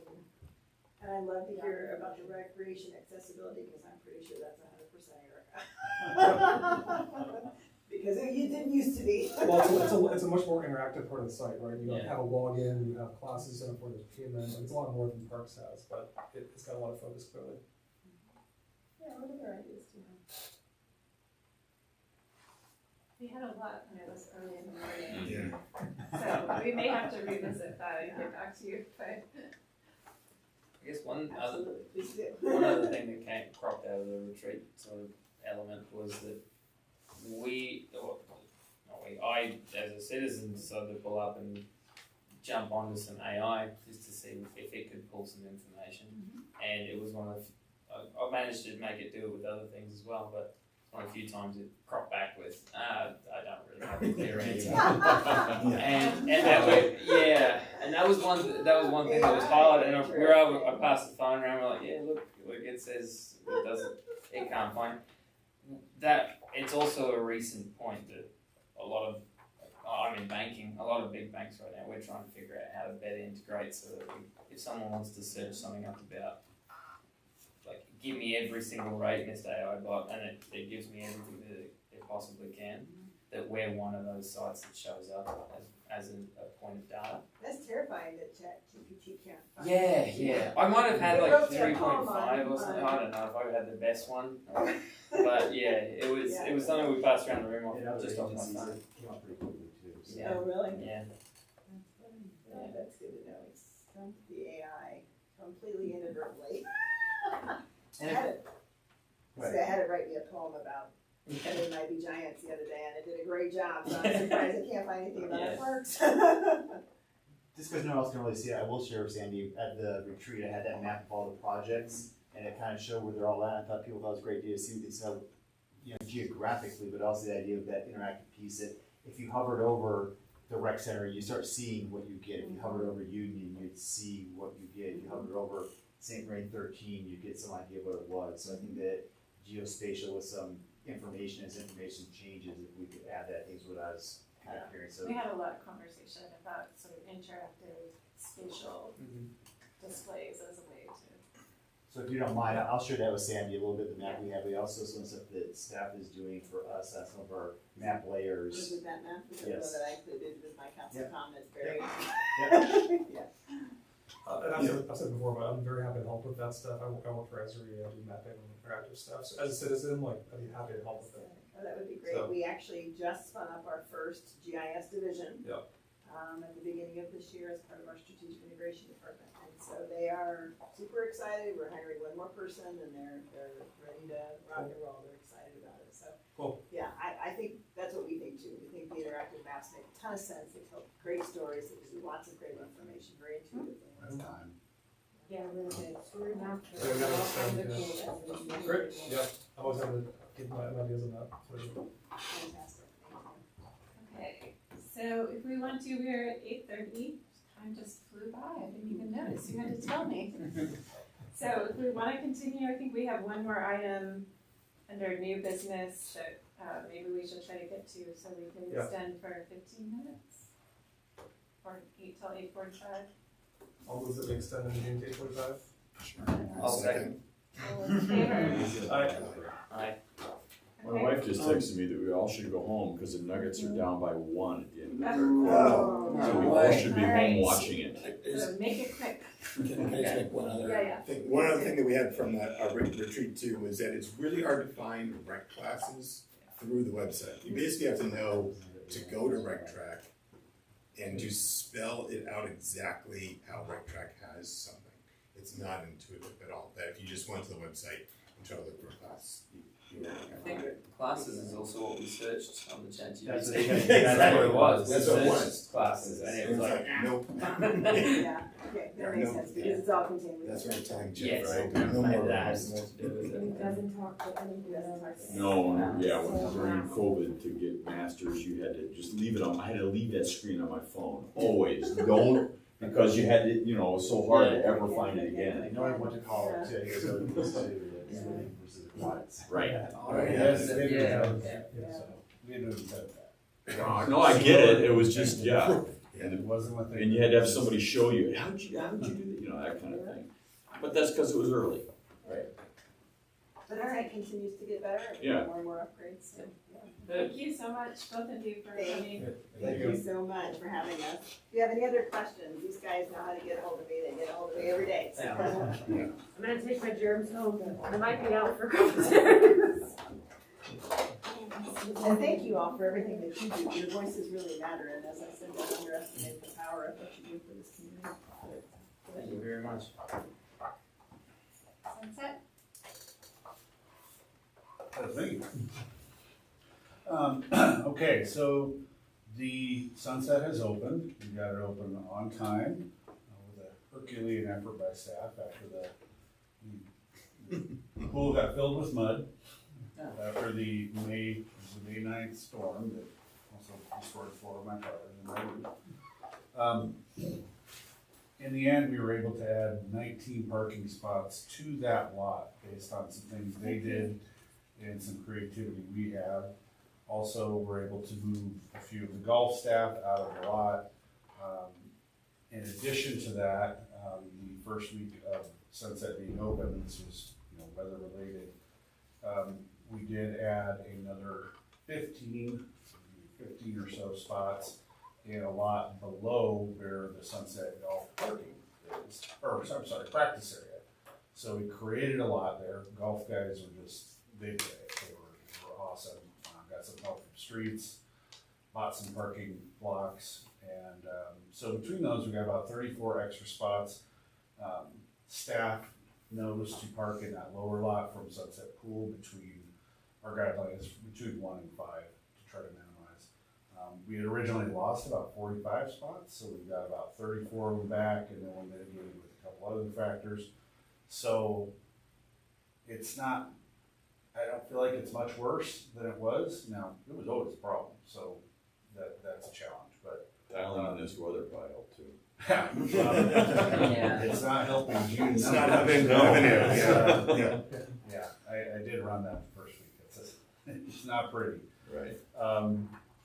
Yeah, so we haven't really been challenged with it, but we do have various plans, and I think it's come together really well through a bunch of different folks in the city getting back to me and getting going very quickly to have this happen, and then again, the pool staff getting that thing open, so, yeah, that's where, as far as that goes. Now, the tank itself, I think that's their show, you guys see that giant erector set out there. Yeah. So, any questions about that?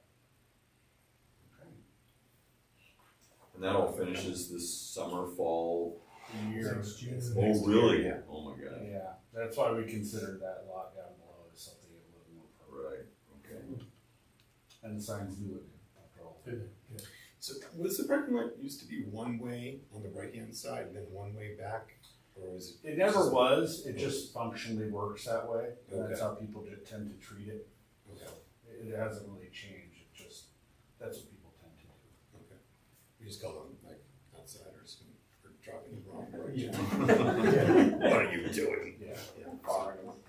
Related to pools, the other thing I would just mention is that, both the activity pools are now open for the first time. Yeah. Yay. A couple of months ago, you weren't so sure about Roosevelt Park, like you were sure it wasn't gonna open. Yeah, I it's a huge remember. effort with Roosevelt. Nice. There were a bunch of leaks and just a lot of issues that needed to be solved, and those guys did a tremendous job of getting that thing going. That's great. And staffing came. Yep, staffing has come around, for sure. That hasn't been nearly the issue that it has been. Always an issue, by the way. It was an issue 5 years ago. Yeah. And the opportunity to hire 2 full-time, basically pool managers that we didn't have in the past has made a big difference as well. Yeah, that's people I out just there. need some sunshine. Hey, that's right. It's bad. Anything urgent in the last 5-ish minutes, 10 minutes? From items from packet or anything else from staff? I just had kind of a stupid question. I don't know what EWF is, but somebody was very excited to write something about EWF. It's on page 10. It's something about parks. All of our playgrounds. All the playgrounds have been refreshed with EWF. Engineered wood product. Oh. Most of wood shavings look like wood chips, but they're meant so they don't move out of place and stuff, so I'm not sure. Okay. I'm sure it's a landscape architect that got that excited.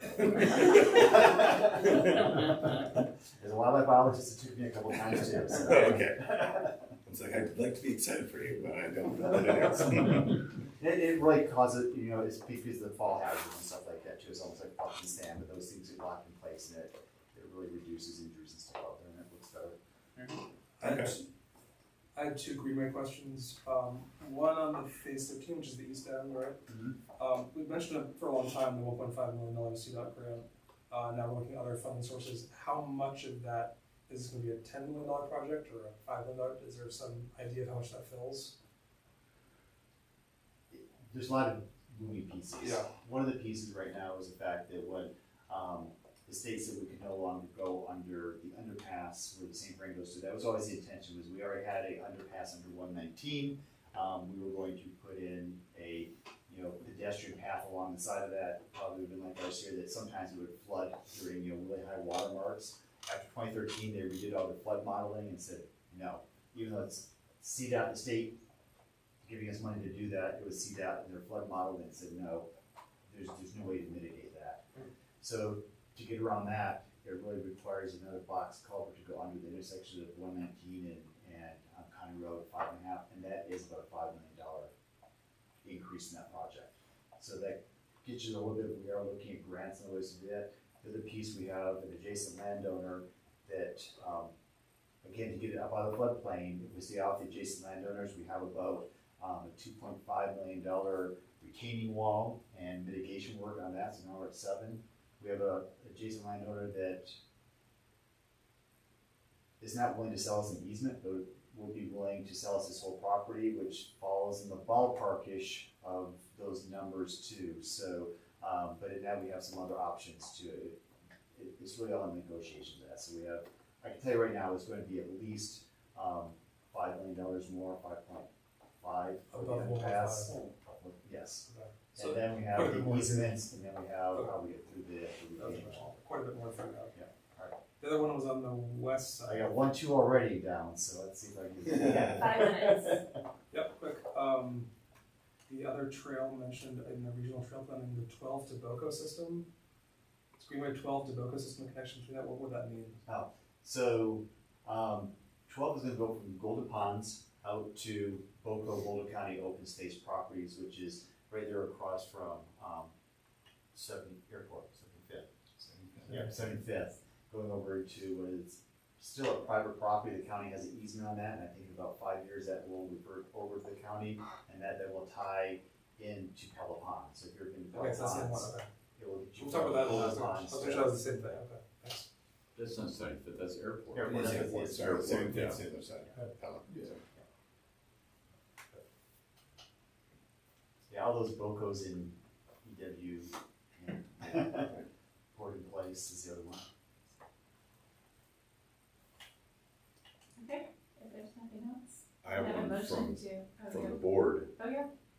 I've gotten several questions and comments about the tennis courts at Quail, wondering how often or what's the schedule for resurfacing?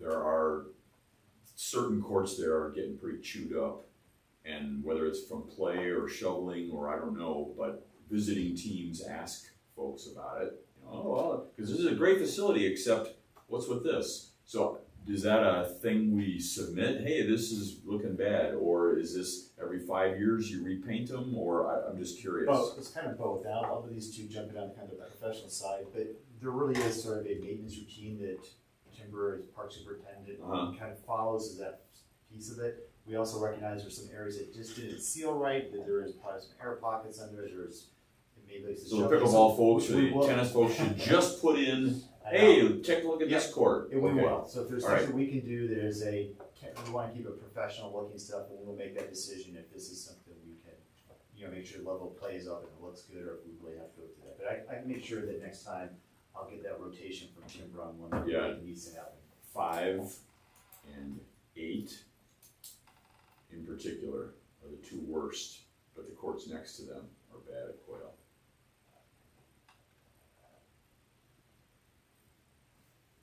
And for whatever reason, it's not clear how that, maybe that'll help you decide about shoveling.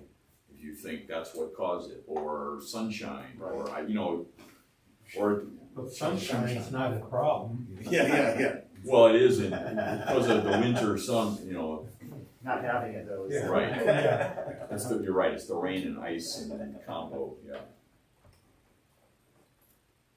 And I wanted to throw in 1 minute. So from our meeting last week, last time, we talked, I pressed about the ramps around the park, around tennis from Quail. So Phil Greenwald sent over a new plan that by July 4th weekend, 2 ramps are gonna be put in. Basically, you go up the ramp, you take a right, there's like a walkway on the south side of the parking lot of the tennis court area. There'll be a ramp there, and then you can take a left, and then the ramp basically to the access path to the greenway. There's gonna be both of those will be ground down, and then there'll be signage for cars to watch out for bikes. So this is to cross the tennis court parking area, basically. Correct. Yeah, okay. Or I was bicycle access to the greenway. Right, from the rec center. From the rec center, Yeah, well, that makes sense. So- I noticed that there were just curbs. Right, Yeah. exactly. I missed the last meeting, but. Cool, Awesome. Yeah. Success. Yay. That's where kids run, so I have to put all these cones because it's a step, so. Right, yeah, exactly. All right, Thank you guys. 8:44. Remember that? Nice. You need a Yes, motion sir. to adjourn? I move we adjourn. I second. All those in favor?